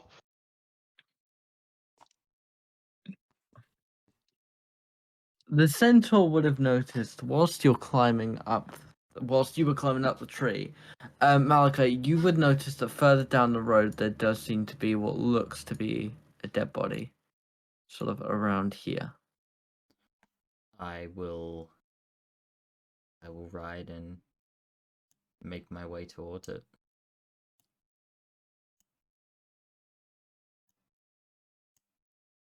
And stop there. Stop there. Roll me medicine. Roll medicine. I'm Yep. pretty sure I'm shit at this. Jogging to catch up to the actually, centaur. no. I was gonna... Good luck. I really want to do the Gimli quote. Plus 3 is a 17. So you see this body. It looks to you like a dwarf of some kind. A very sort of well trimmed ginger beard and a ponytail. but their skin is paper white and sort of like this almost malnourished. The body itself hasn't withered away, but it has this very malnourished look in the sense that the skin is clinging to the skeleton underneath. And upon further inspection, you see protruding out of its shoulder this yellow flower.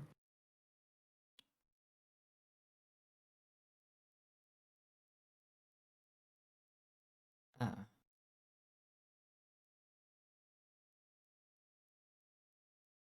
What you found there, Iron Hooves?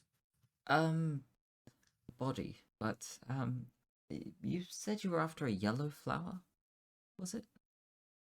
Yep. I'm immediately going to look over at the body. That is, you look, and it is not a true yellow musk flower, but it is a bud. Roll me nature.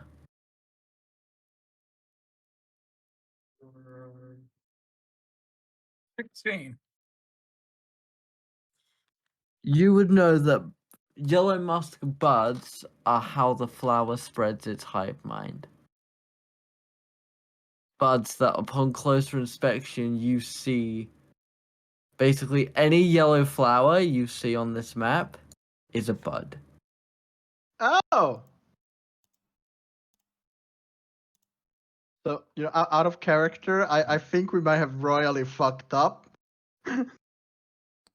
Like the creepy lady called this like this area quarantined. I think we might have killed the people keeping it quarantined.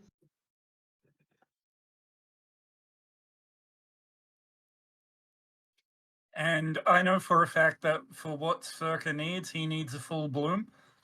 Yes. So you need to get to the heart of the hive mind. All right. I mean, hey, what if we, hypothetically, I'm not saying this in character, I will say this out of character. Hypothetically, if we were to take one of the like if we were to take this corpse with us to the dorms, and then we just wait for it to flower. I want you to contemplate truly the stupidity of what you just suggested. No, I am very well aware of the stupidity of it. I was just thinking about it, like, hey, so I want a second opinion. Is this as dumb as I think it is? Yeah, it is. Let's take one of the Let's deadliest. take the quarantine and move it to a school. Oh, news Great best idea. idea for lol. We're investigating another magic school that was lost eons ago when apparently there was an outbreak. Oh. You just stumble across like this big like collection of the yellow flowers, where you see a dwarf having been completely and utterly flattened by what appears to be a centaur.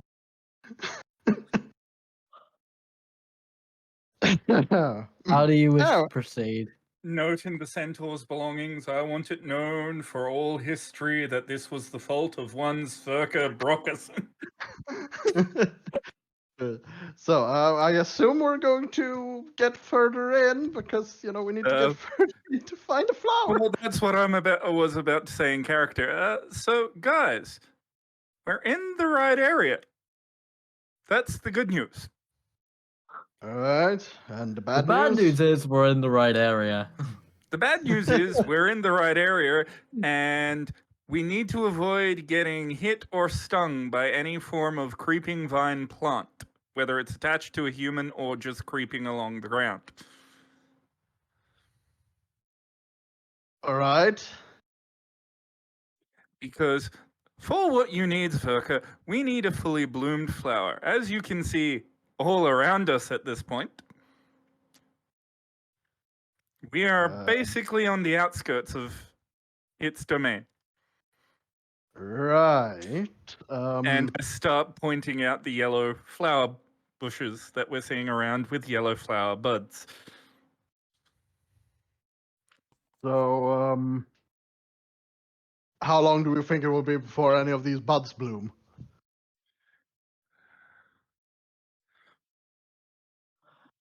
You would know, Greet, that it takes around a century. 100 years, give or take, if you want to wait around that long. Hmm. You know, as charming as that is, I would rather not have my eyes completely seared out of my skull.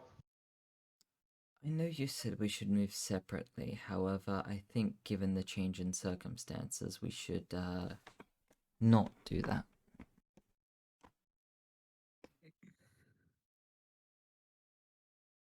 I mean, on the one hand, yes. On the other hand, if one of those creeping vines decides to drop on all of us while we're on top of you, that's all of us done for.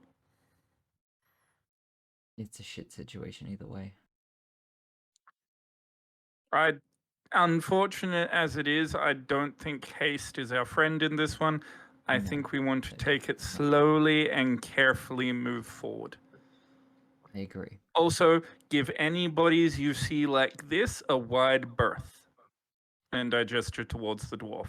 Don't even think of trying to loot whatever it had on it. That's probably one of their mechanisms for getting you. Right. Oh, look, there's a corpse with just a cute little flower sticking out of it. Let's see what the corpse had on it. Dead. Get the picture? Crystal. Excellent. Would you like me to take point hooves, or do you want to keep moving as leader?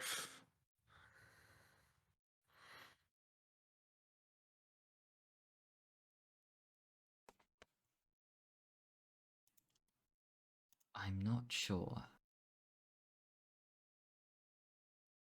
I think I will take the lead for now, but I'll call upon you if I feel like I'm out of my depth. Yep.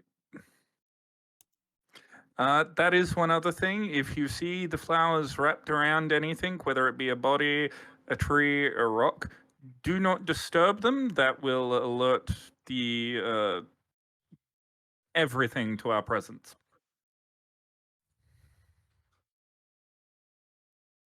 Got it. Good to know. Don't touch Out of anything character, that's Zephyr, touchable. am I missing? Am I missing anything in my explanation? I mean, you just blew up 3 plant creatures. It's Yes. I think it would be safe to assume it knows you're here. That's if those were wardens for hive mind and not wardens for, whatever group is trying to keep the Do you want to quarantine. step forward and find out? I mean, we're going to be moving forward anyway. We but have to anyway. Right? I mean, do you? Could always turn around and go home. Yes, but then Sverkr would be so disappointed. But you'd also be alive. We've come this Yeah, but who far. cares about that? Alright, Malachi, once you step at that point, the body begins to shift. Fuck off. The body begins to groan. The body begins to rise. From the fallen trunk to your left and the tree from your right, more bark begins to twist and snap and pull itself away. Everybody roll initiative. Fuck me. It is 15. Give me a second.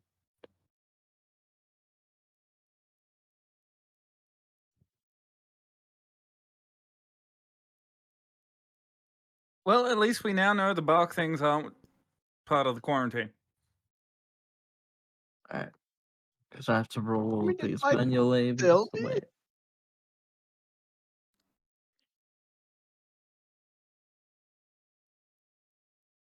You good, Malika? No, because I'm trying to work out how fucking stupid this is gonna be. Yes.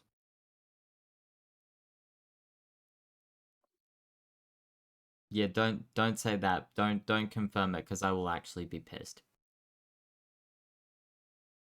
Alright.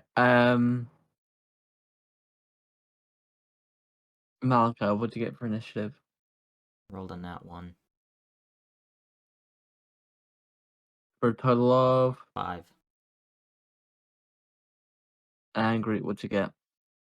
19.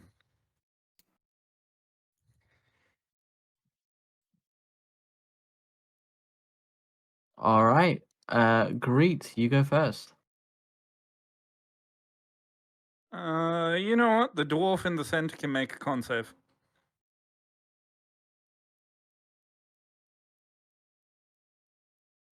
What?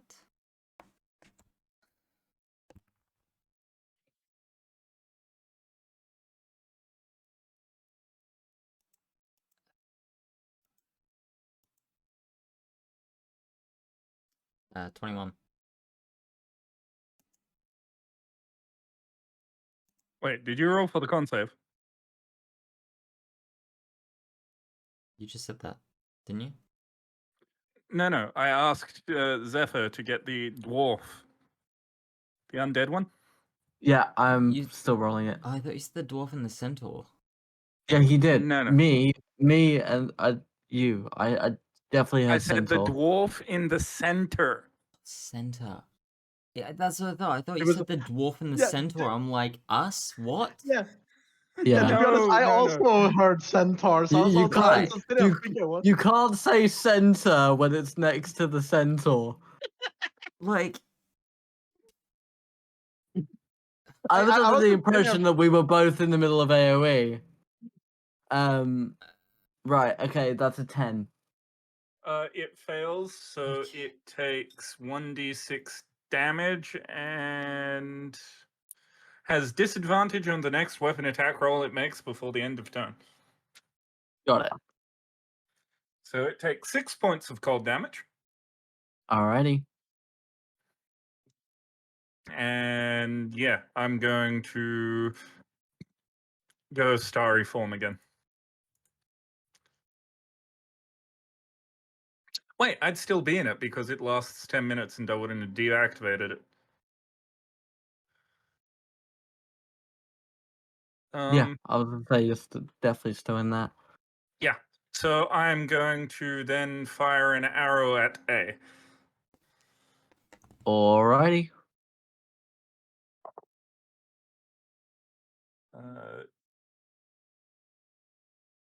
So 19 on the dice. I'm assuming that hits. Yep.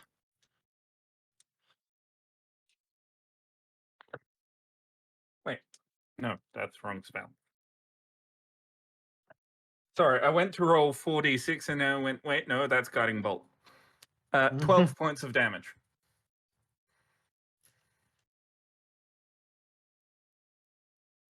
Okay. That's my turn. Alright. In which case we go to B. Who oh god, I need to do this. There we go.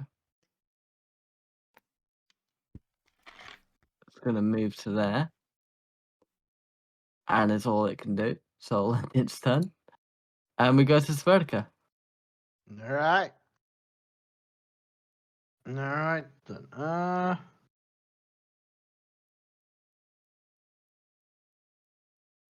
It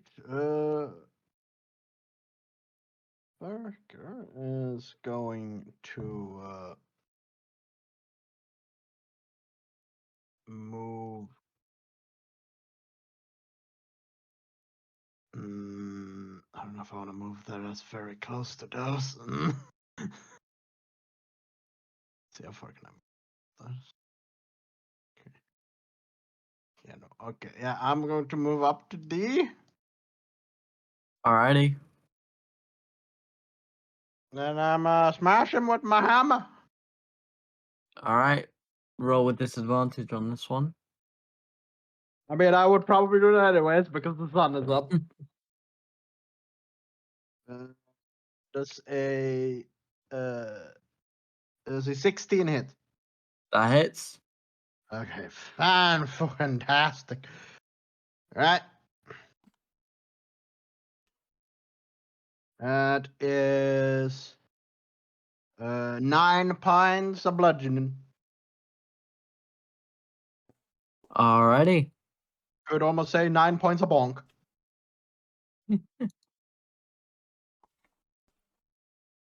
Is that all you're doing on your turn? That's all I can do, Chief. In which case, I need to do. This one's gonna move here. And this one's gonna move here. Thankfully, they're not very quick. They're not very quick at all. And then we go to the centaur. By sheer technicality, we could just run past them. Yeah, no, absolutely. But then we have all of these shit behind us. I was about to say, running past them's the easy point. It's getting back through them on the way out. Well, you see, at that point, we just, we're on the back of the centaur, and the centaur just charges through them. Yeah, sure. I'll take all the opportunity attacks. Go fuck yourself.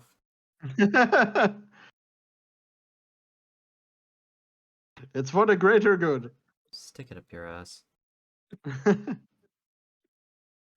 The greater good. I'm gonna walk up to the dwarf because I can't do shit against these other cunts. Alright. I'm going to quarterstaff attack him Alright, roll with advantage. with advantage. Oh. Okay. Yep. 20, 21, 22, 25. That'll hit. For 8 points of bludgeoning. Bludgeoning. Okay.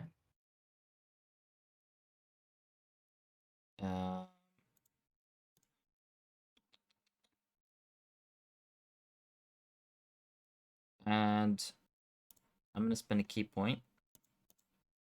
Mm-hmm.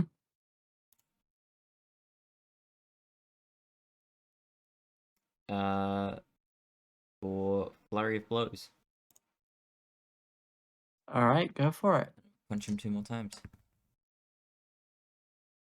Are these also with advantage? Yep. Okay.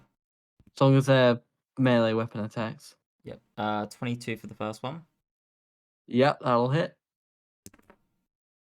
is 7 points of damage, bludgeoning. Alrighty. And 19 to hit on the last one. That'll hit as well. For another 8 points of bludgeoning. Very nice.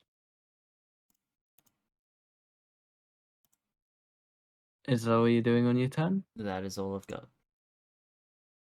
Okay. In which case, the undead monstrosity thing is going to retaliate against you.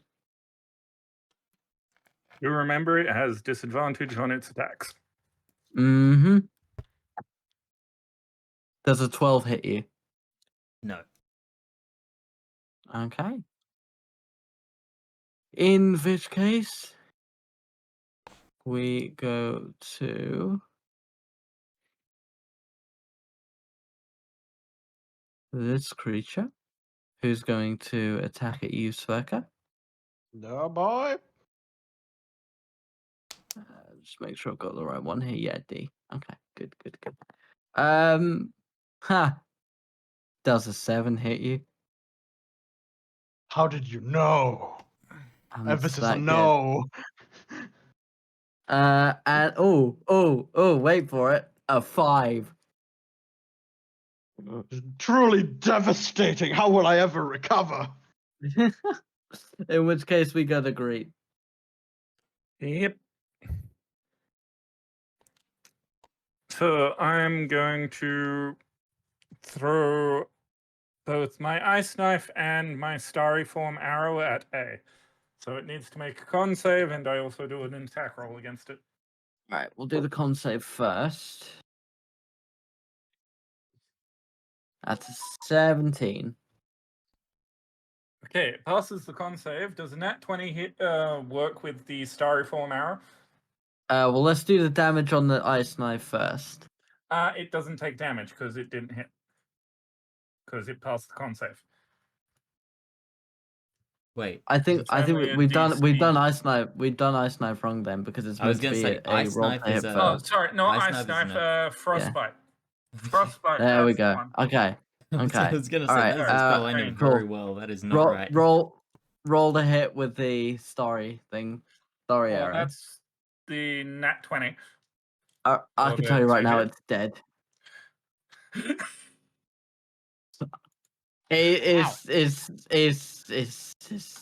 It's dead. It explode. It had 1 health. Yes, blood. There's nothing fucking left. I'm just going to yell in Druidic at the other things. If you want to live, let us pass. Is that the end of your turn? Yep. Okay, this one's gonna walk up to you and hit you. Well, they're suicidal. But is it going to hit me? Well, that is a question. Does a 15 hit? No, it doesn't. Fuck off, In bitch which boy. case, does a 16 hit? No, fuck off, little bitch boy. Sverkr, we go to you. Ah, boy. Alrighty, boy. I will hit D. Well, try to. Okay.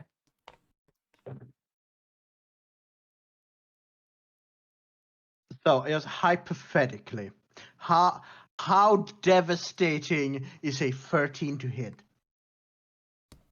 That misses. I thought you were supposed to be my friend and you would die. Hey, it wasn't a 1. True, true. I've yet to roll a 1 with this. I should not have said that out loud. Is I that don't- all you're gonna do? Probably, yeah. Okay. That's all. That's all, folks. That's all, folks. In which case, it's gonna I see. try and hit you. All right. That's a fumble, of which it is safe. Does a 15 hit? It does not. All right. In which case, we go to the centaur.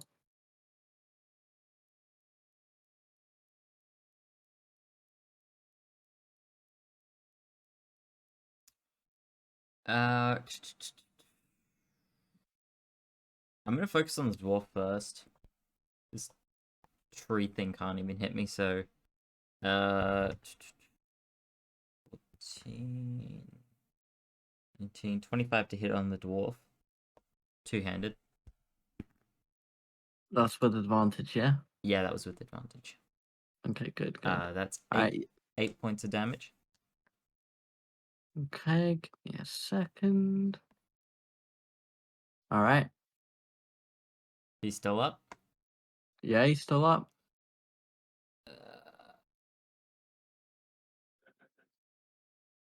Bonus action to attack. 22 hit, That'll hit. and that'll be another 6 points. All right. You take it down. A swift and decisive strike to the head of the undead creature, and it drops. And as the body drops, you will see the little bud begin to sort of claw and wriggle its way to the east.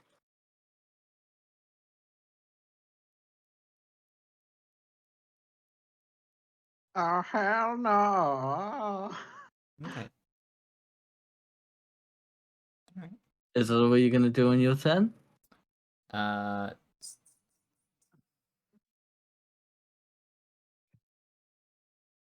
Now, confirm for me. East is that way, yeah? Because that's the direction we've been heading. Yeah. Yeah.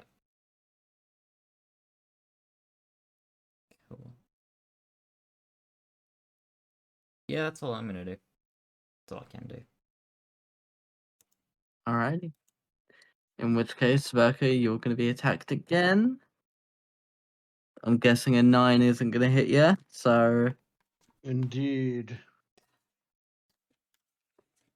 But does a 14... Oh, 14. My dreaded no. Okay.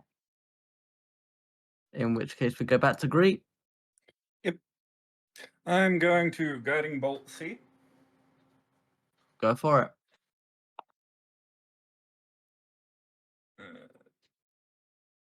18 to hit. Yeah, that'll hit. 6, 12... 20 points of radiant damage. It's fucking gone. Nice. And I'm going to fire the arrow at D. Alrighty. That's 17 on the dice, so I'm assuming that hits. Yeah, that's gonna hit. For a grand total of 9 points of damage. Also radiant. Alrighty.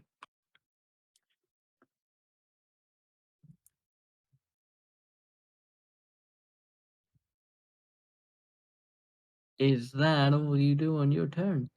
And that is all I can do at the moment.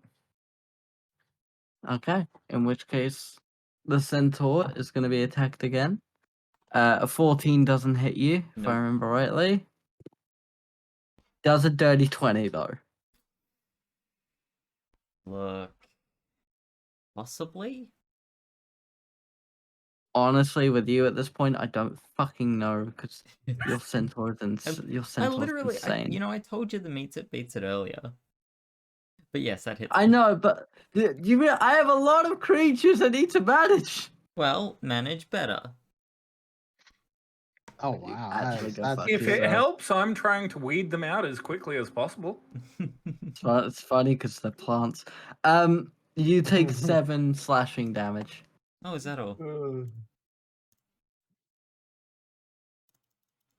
Rumbles an 8. No, it The was plants, they nine. seem to have a weird allergy to radiant. I can't imagine why. Reverse photosynthesis. Alright, and we go to Sverkr. Alright, So I'm You pretty know the sure drill. Sverk is also allergic to radiant. time for bonking. D needs to go down. I'm going to take a picture because this is bullshit. It's an @1, isn't it? This is bullshit. Roll me a d4. This is fucking bullshit. Roll me a d4. Alright, I will find as soon as I find it because the D4 and D12 look almost exactly alike. It's an How interesting do a set of dice. D4 and a D12 look? Yeah, wait a minute. Hey, great. Because so seriously, Yes. my D12, you know how D12 looks. Think of that, but there are 3 4s, 3 3s, 3 2s, and 3 1s on it. What? Why? I That don't just know. ain't kosher. I mean, it rolls better, I'll grant that, but that's so unnecessary. That's wrong on so many levels. So now I will show you all the bullshit, and I've rolled a 3.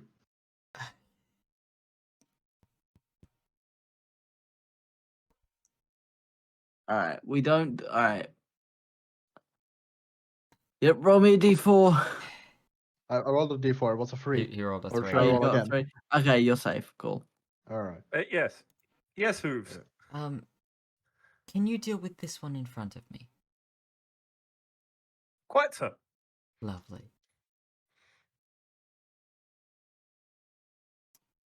Alright.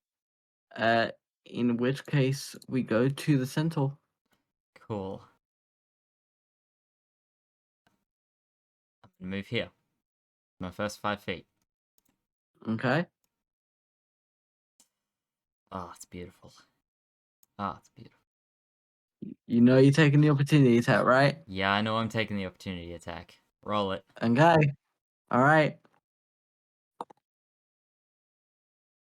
There's a 19 hit. That'll hit. Okay. You take 6 damage. Okay.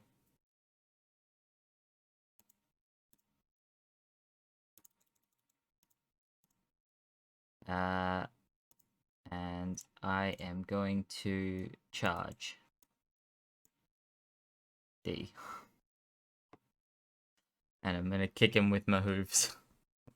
All right. Roll the Sorry for hit. flying. Disadvantage.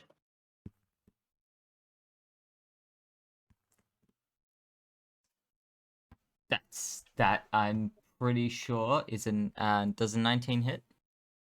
That'll hit. That'll hit. Lovely. That is Meanwhile, Sverkr's life is flashing before his eyes as he sees a pair of hooves come flying. 8 points of bludgeoning. All right. You take it down, and the pure pressure from your attack is enough to shatter it into pieces. Oh.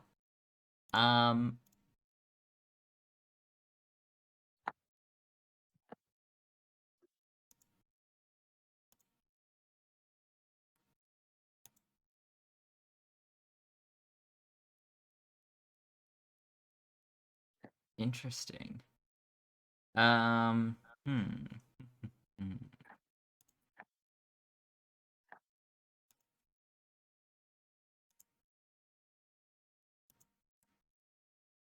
I throw my quarterstaff? Can I throw it like a javelin? If it doesn't have the thrown feet on it, It doesn't. then no. It doesn't. Then no, you can't. That's ridiculous. I should be able to throw it. I don't have the darts equipped. Well,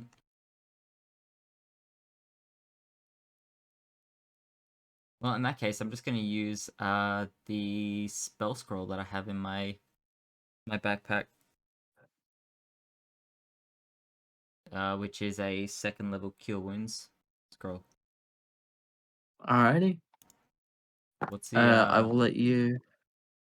I believe it's. Hold on, let me look this up. I don't know what the numbers are for it. I don't use it. A Cure Wounds is a D8 at 2nd level. That is 2d8. 2d8. Any Yep. modifier on Yeah. that? It would be your spellcasting modifier, but because you are not a spellcaster and you don't Yeah, but have it's a no, spellcasting it's a modifier. scroll. It's a scroll, so scrolls have modifiers. Yeah, I know. Okay. I'm looking at it. Oh. I'm looking at it. Give me a Saving second. throws D3, attack bonuses +5. It's neither of those, Neither so of those. it doesn't apply. Doesn't apply. That is. Wait, but isn't. No, because the attack is different to modifier. Mm. Like it's like the attack bonus to your staff is a +6. Your modifier is a +4. Alright, in that case, that is 2d8, which is.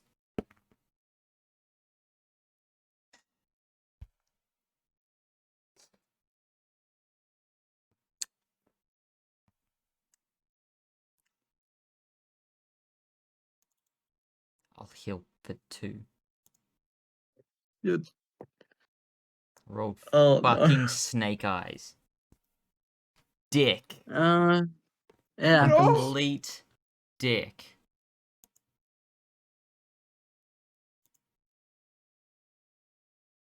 Oh well, there goes that. Who were you healing with that? Me. All right. That's fair Fuck because you. I'm standing next to you. I was trying to figure out. I don't remember whether you've been hurt or not. Very much so. Very well. Very much so. I've been too busy looking through my character sheet trying to come up with a plan, which I'm not. Who needs a plan? He's dead.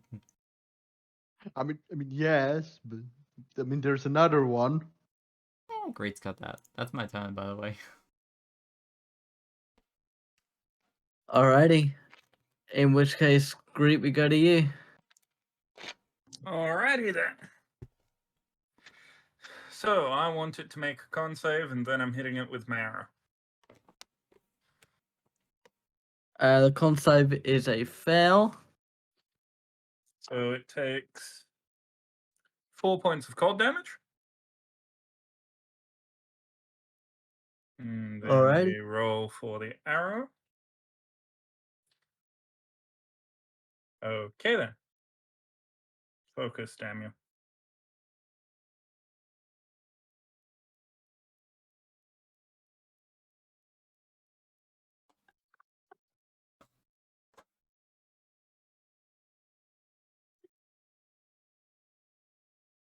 You know the rules. Yep, double the dice, double the damage. Mm-hmm. So that is 11 plus 8. How do you want to do this? Another bark explosion. Just to the chest. Alright. And very similarly to before, the creature, branches and twigs and this sort of wound together bark becomes nothing more than ash and splinter.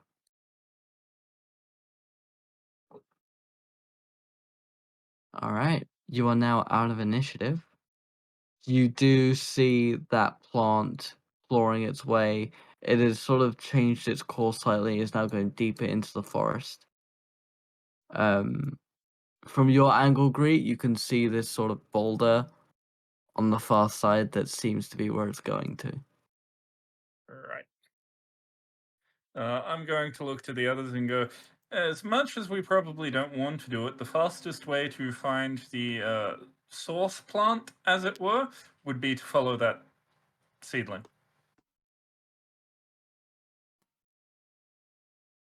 All right then. Any objections? Wait, which way was the seedling going? East, Hold on. so up on the map. That's okay. Yeah, yeah. So, No, yeah. towards the boulder on the right. This thing Other over way. here. No, other Oh, way. Other side, side. Marhez. Yep. So this one? Yeah. Oh yeah. Okay, yeah. All right, all right. Either that or it's leading us into a trap. Either way, do either of you need healing? Yes. A bit, yes. So I'm going to walk over, inspect them both, cast a Cure Wounds on Hooves, Thank you. restoring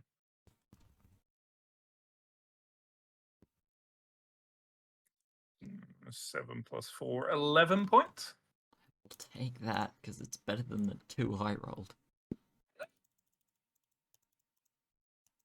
Then I'm going to look Sverkr over, and how's Sverkr looking? Not numbers, just how you looking. I will be back. I agree with everything Great says.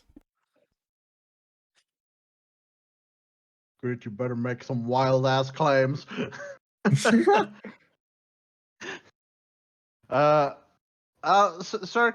is I can't possibly say that this is the worst you've ever seen him, but it is not the best you've ever seen him. I cast Goodberry and hand you 6 berries. Thank you. I'm just palming all 6 into my mouth. All right. It's gonna leave indigestion later. And then I will take point on leading them avoiding the yellow flowers. Which technically we're standing almost right next to. Can you both roll me perception?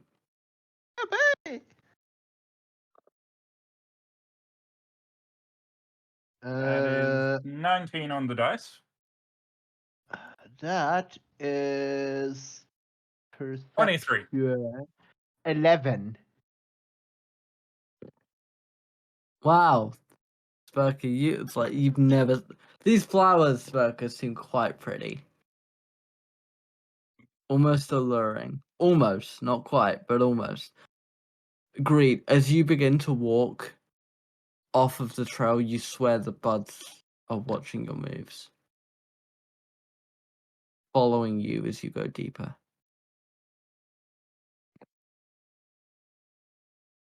Yep.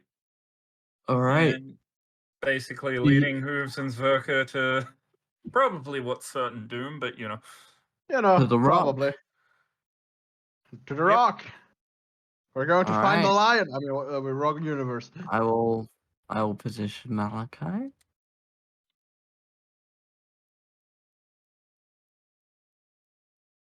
and just to the others as we're heading in that direction. Now remember, we're looking for a blooming yellow flower, and Right. there will probably be some kind of stench. As you come to the rock, you see I come back, check. in No. this in this particular small part of the grove, as you get closer, throughout the trees, the bushes, half buried in moss, you count over a dozen bodies. Some fresh, some fungi and flowers have begun to grow out of. Wonderful. But they all sit there. A few begin to stand and move, as well as more creatures from the trees come towards you. However, these ones do not attack you yet. But they do surround you. And this central creature here,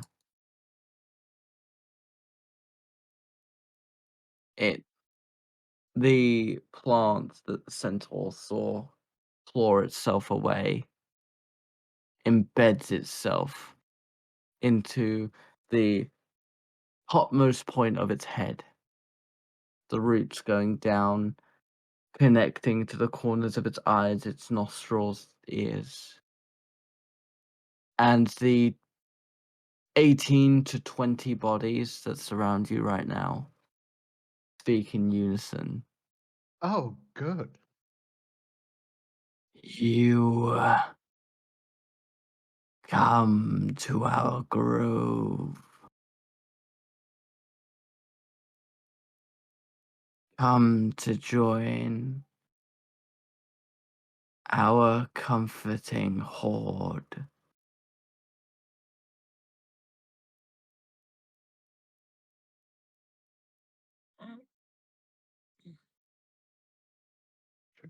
Should I talk? Do you want to talk? I'm thinking. Sperky, you shut the fuck up. Yeah.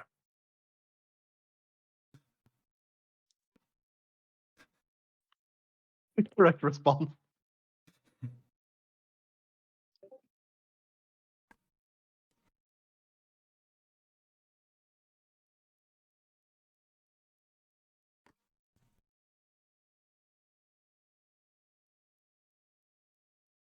We came seeking trade, if at all possible.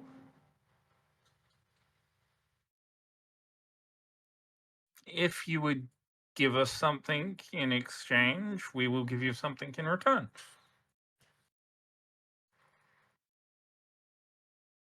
We desire growth, expansion, the unending horde of vine and magic. We welcome mortals into the fold of our great and rooted web.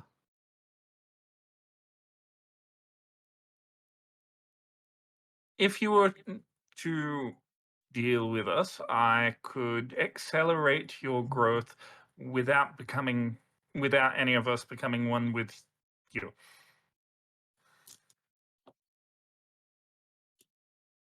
You would shy away from your purpose. Mortals exist to serve the hive.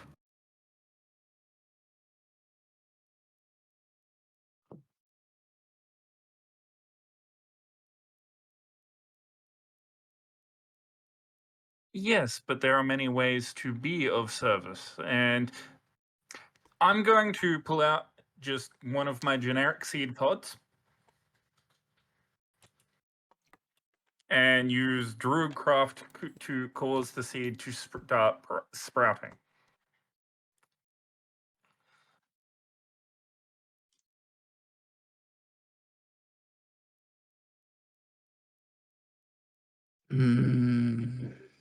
Let us leave with what we wish and our individuality, and I will accelerate the growth of several batches of your seed pods, giving you the ability to spread further quicker. You would help us conquer this valley.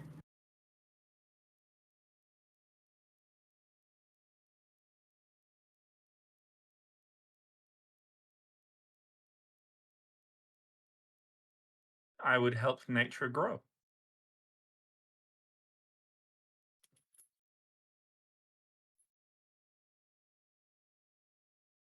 What do you seek?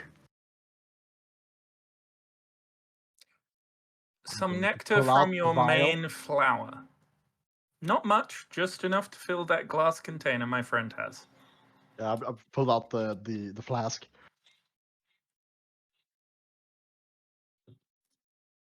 This creature of vines will step over, and hands that resemble tendrils will extend to you, Sverkr.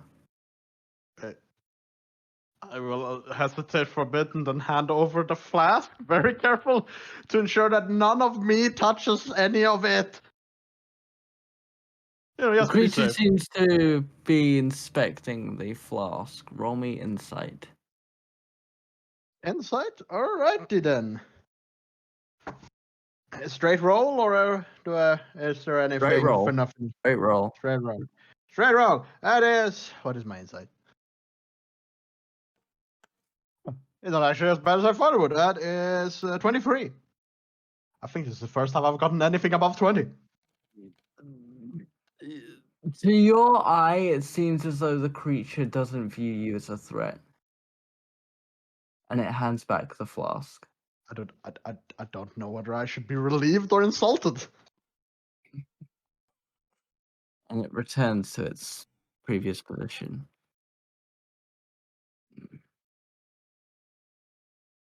Help us conquer the valley, and you will receive what you seek.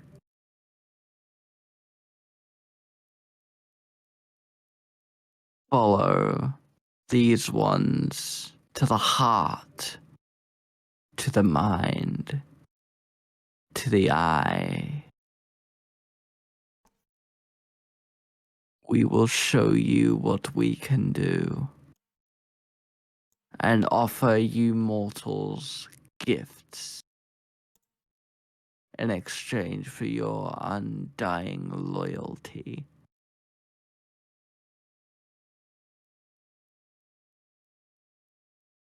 Will you serve us?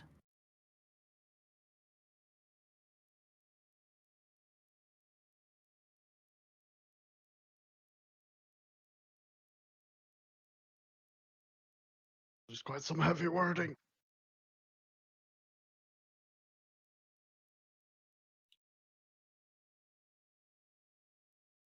Out of character, at this point, I'm just trying to keep them talking to avoid death and try and come up with a better plan.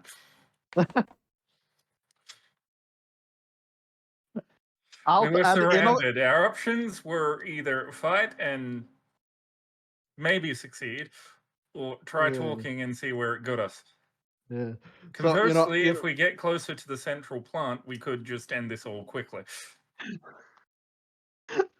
that, you're very optimistic. In and out of character, I have no plan. My plans went away a long time ago. I have Malachi? half a plan, and I feel like that's more than anyone has, and I'm really worried. At this point, they're saying they want to take us to the central plan. That's where we need to be. Yep. So let's just go along with it for now. Yeah. All right. Yeah. Yep. So I believe we're all going to, yes, lead us forward. Okay. The two large vine creatures will begin escorting you deeper and deeper into the forest.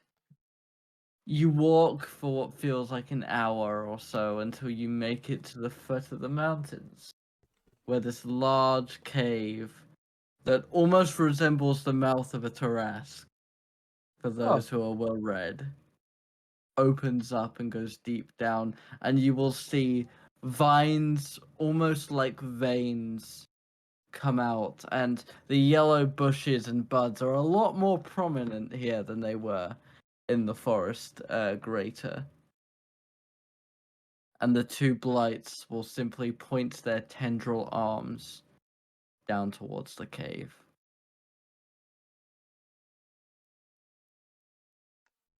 All right. Thank you. We'll, take it from here. And I'm going to head down. Going to attempt to also head down.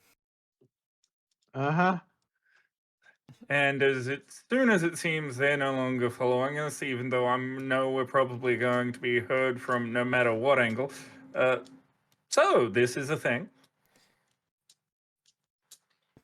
Uh-huh. Anybody else feel like we just should have stayed in town? Uh-huh. Yes, greatly, but we're here now, and this entire ordeal is almost over. So, One way or another. if we return back to the school with our minds intact, we're in so much trouble, aren't we? Also, Zephyr. Yes.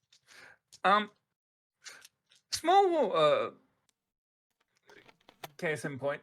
I still have that green apple, that yellow-skinned apple that my teacher gave me that I still had no idea what it was, but you said it was worth adding to my inventory. Yeah. I'm just gonna pull that out and take a look at it, and does it still just look fresh as though the day it was picked? As though it was picked moments ago. Hmm. Do I notice this? You Can I notice see me the pull apple? out a yellow-skinned apple and look at it, and then just back in the pouch. Yeah, I just realized that Sverkr was probably Um, not present when you got the apple. I don't remember. Sverkr and the centaur roll me straight intelligence. Great intelligence. All right. That is a natural 20 for 20.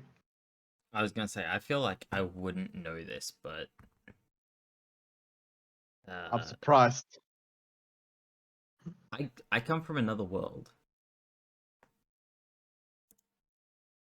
and I don't even have a name. Intelligence, 12. So, Zverka, you can immediately tell that that piece of fruit is somewhat innately magical. Hmm. You can't quite put your finger on it, but like there's just something about it that you feel this magical aura. Malachi, to you, it's like a memory of a dream. Hazy, cloudy, but that apple, you've seen apples like that before. Agreed. Could I have a look at that apple for a little bit? Oh, yeah, I guess. Just don't drop it in this place. And I'm going to carefully hand it over, and don't cut into it. I won't. I won't. I have a question because this is something that just occurred to me that I never have bothered looking up. Can any class ritual cast if the spell allows it? I allow any class to ritual cast, yes. All right. Remind me again how long a ritual cast would be. The Plus 10 casting minutes. time plus 10 minutes. All right. How long do we think it will be before we arrive wherever we're going? Probably not 10 minutes. And I have no doubt if we stopped to wait for something, the plants would start to get a little Probably. restless. Well, in that case, I'm just going to regularly cast Identify, which still takes a minute, but I'm pretty sure we have a minute before we arrive wherever we need to go.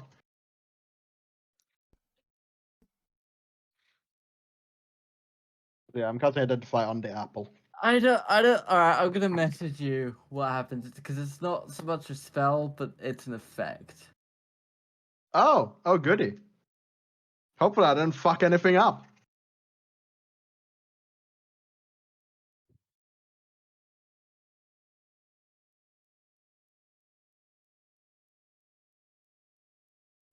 It's gonna take me a second.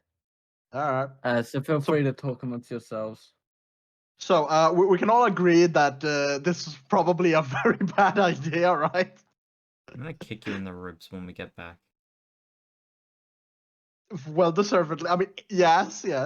Hmm. You will owe me. Oh yeah, no, I owe both of you big time for this. There is not a price on this plane that will cover what you owe me, but you owe me. Right. So any of you want a plus one armor and/or weapon? I can only have one at a time, so.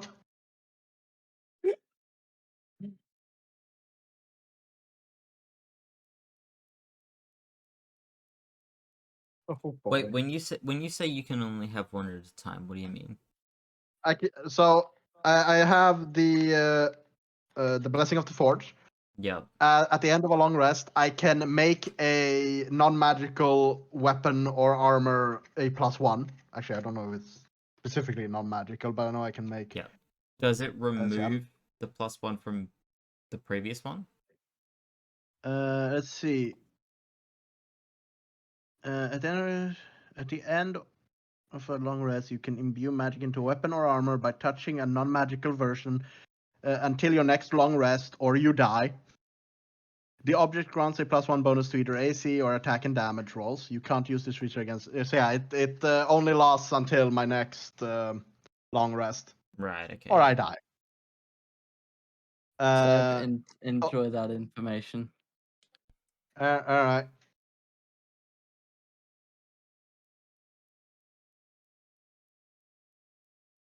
Interpret that however you will. In character.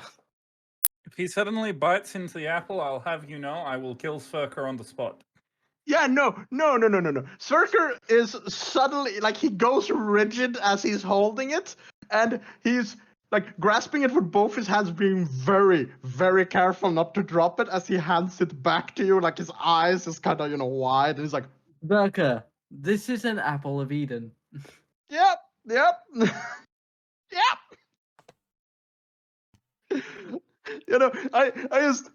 I hand it to. I was even like thinking if I should like call it an Idun apple, but or Eden. Its name is an apple of Eden. Yeah. And you know no, this because they are often written in clerical books, which you've been covering in your studies. This is a very important apple. Apparently, only one tree has ever been able to produce such apples, and as far as you know, and as far as the books know, only 10 were ever successfully grown. So how the fuck did he get his hands on one? Yeah, no, I hand it back to him very, very carefully. not taking my eyes off it until he either places it somewhere safe or whatever. It's a very powerful, very important apple. Oh, really? I've just been holding on to it. Oh, you've just been holding on to it. Okay. Then. Well, I might keep this as a break in case of emergency, in case what we're coming across. Yes. Yes. Oh boy. As you continue your way down the path, a couple of minutes sort of pass since you last saw daylight, and you come to this wide opening, and you all see in front of you an underground city. Sverkr, it is not dwarven in architecture or make, but very similar in the idea that you've got this sort of massively opened out chasm that you can see sort of goes up alongside the interior of the mountain with staircases and apartment buildings and churches and these large structures going as far as the eye can see, with the rooftops of all the different chasms and caverns, with all these different sort of what looks to be glowing sap of some kind that creates this cacophony of star-like images across the ceiling of the cave. Each building is ornate in design with blue, green, and yellow gemstones set in as rooftops, almost like glazed and colored glass. Engravings ancient and indescribable upon the stones of pillars and walkways and buildings. But each building is also decorated in deep green vines and yellow flowers, all glowing, and this very subtle chiming sound that seems to echo through the room and through the cavern and through the city. Large spires of vines and trunks seemingly reaching up to the mountain, almost like supports. A forest and a city grown within inside the hollow shell of a mountain. And in the center of it all, probably about 500 meters across from where you are now, down this massively long, almost like high street or strip. In the center, a massive awakened tree with a giant yellow flower in the center of its branches and canopies. This golden yellow sap going down it almost like blood veins, spreading out to all the different plants and undead creatures that wander around, tied by vines to walls and pillars, each one having those same yellow buds. The twig and vine creatures that you've seen on the surface here, 20-fold. I think we didn't try to fight our way in here.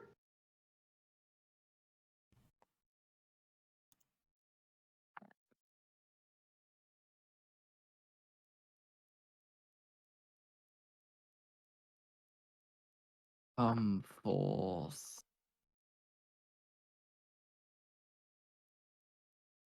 I'm going Oh. to cautiously wander forward. I'm just holding the flask in front of me, like, oh shit. Like almost Okay, what are cradling you it like a doing? baby.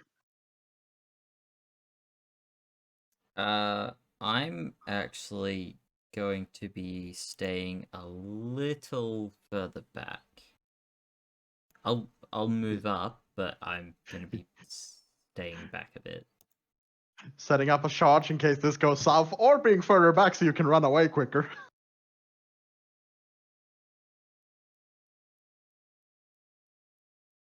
You begin making your way down the strip, noticing that the walkway that you go across is this giant mosaic of an ancient species.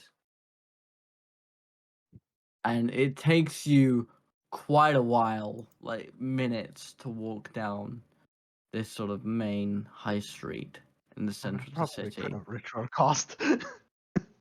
Yeah, in Yeah. hindsight. Yeah. But you make it to the giant tree in the center, which a face chiseled in bark looking down at you. As we're walking down, I'm just going to lean across to Sverkr and so eating the apple, would it be helpful at any point for what we're about to do?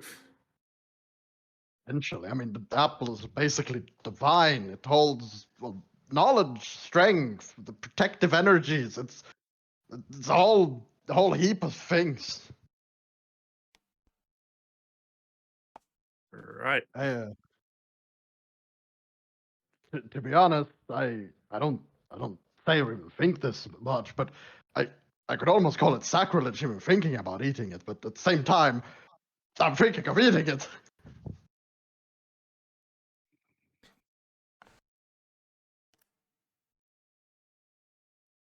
What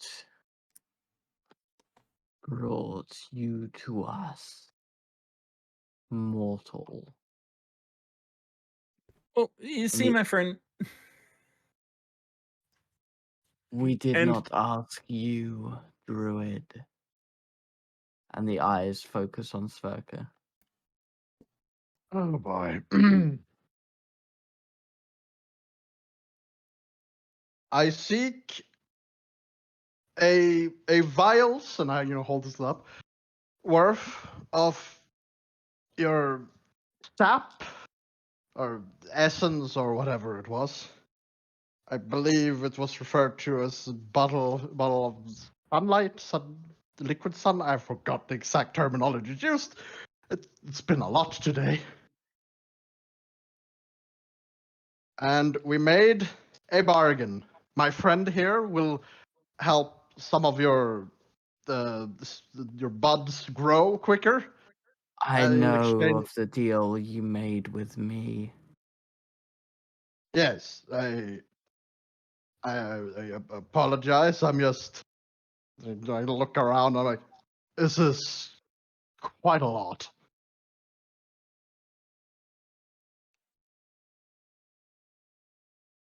But yes, in essence, I seek some of your uh, sap, nectar. I don't quite know the correct terminology. Divine power. We are a god in physical form, here to spread our great hive, the mortal realm. To take Myrmidon as our holy land.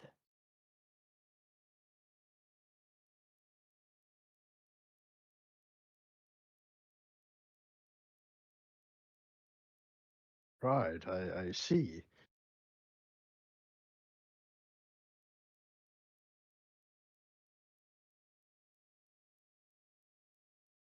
Well, In exchange for our magic, our liquid sunlight, as you call it, you will serve us. Help spread the hive.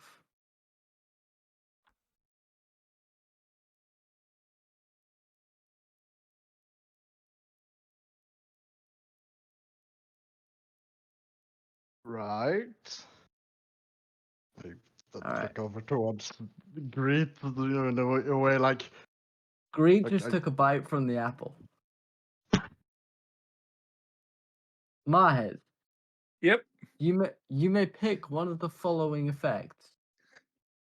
Gain 5 legendary resistances. These do not expire, but they cannot be recovered. Gain a feat.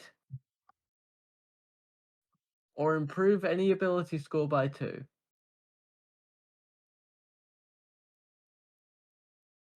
Oh. Yeah, it took me a while Alright. to figure out how to put that in words. Um,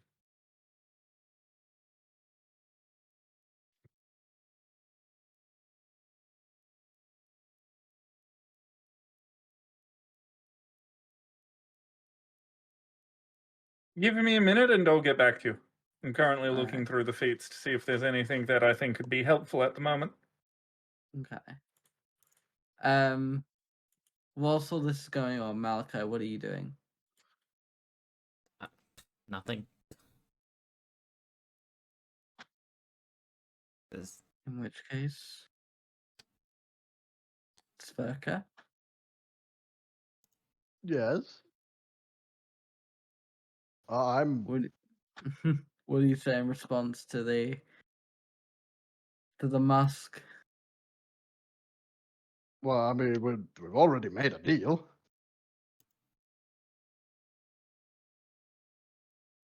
I'm just a bit confused by this thing's apparent need. Like, you know, it seems to have, you know, feel the need to state it, like, you know, state it in a very creepy way.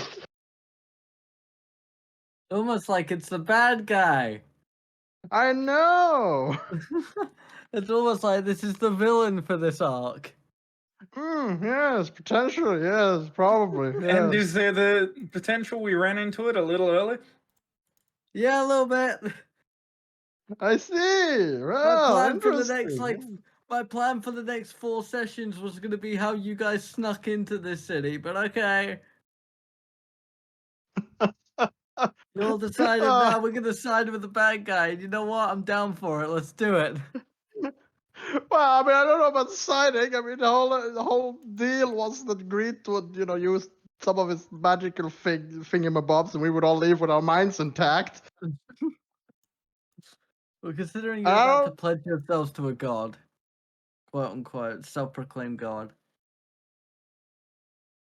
Well, this is an issue. I know that this will just get us killed, but there's nothing else I can really do. Oh boy.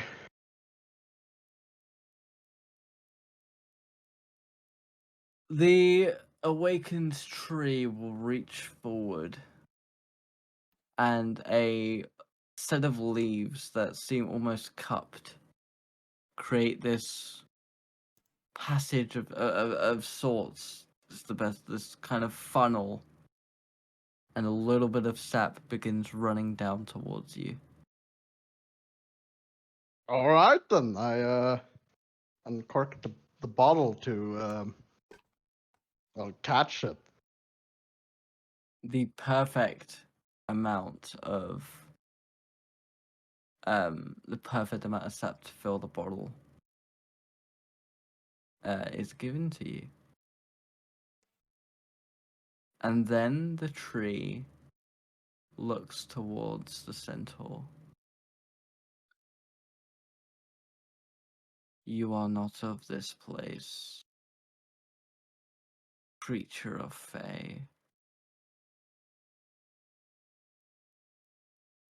your point.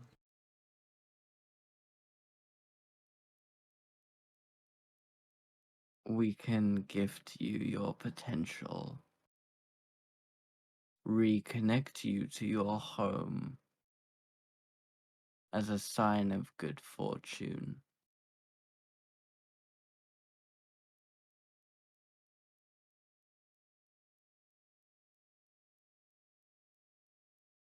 In what way do you mean?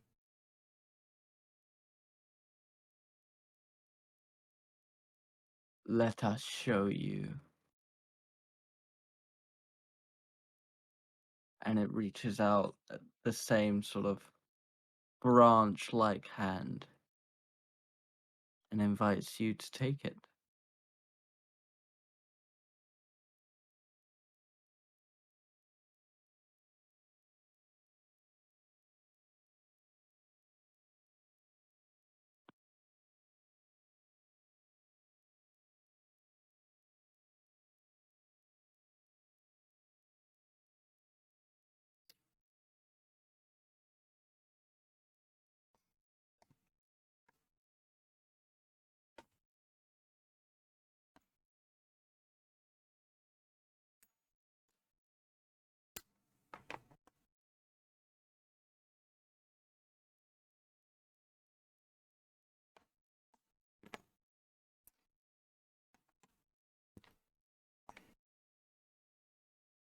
no offense, but I already have a way back home.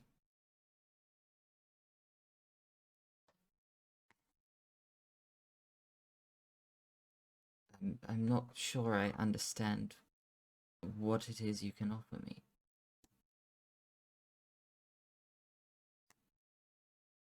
Your nature as a fae. We can unbind you from those who have bound you here. Give back a portion of what makes you fae, and in time,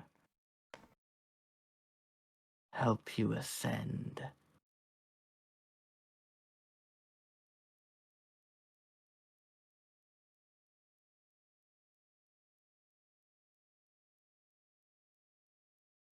Feel like there's a butt coming. Yeah, but the second I touch that fucking thing, it's gonna pull some shady shit. Most likely, yeah. It's being very vague with, saying exactly how it's going to achieve this.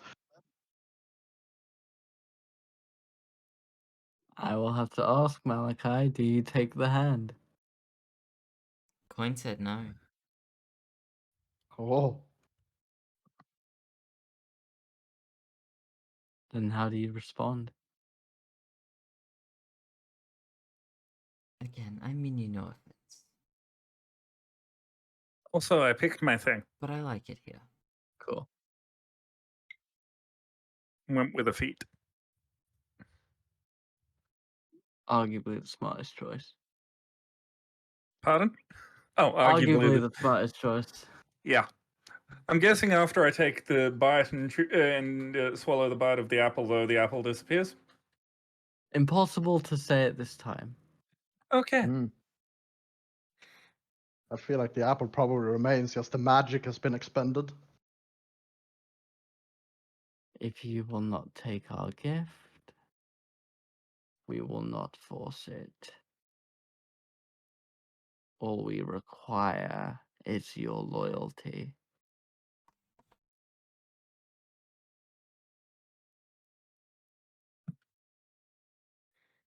So the question will be asked, will you serve? And that is where we're going to end it today.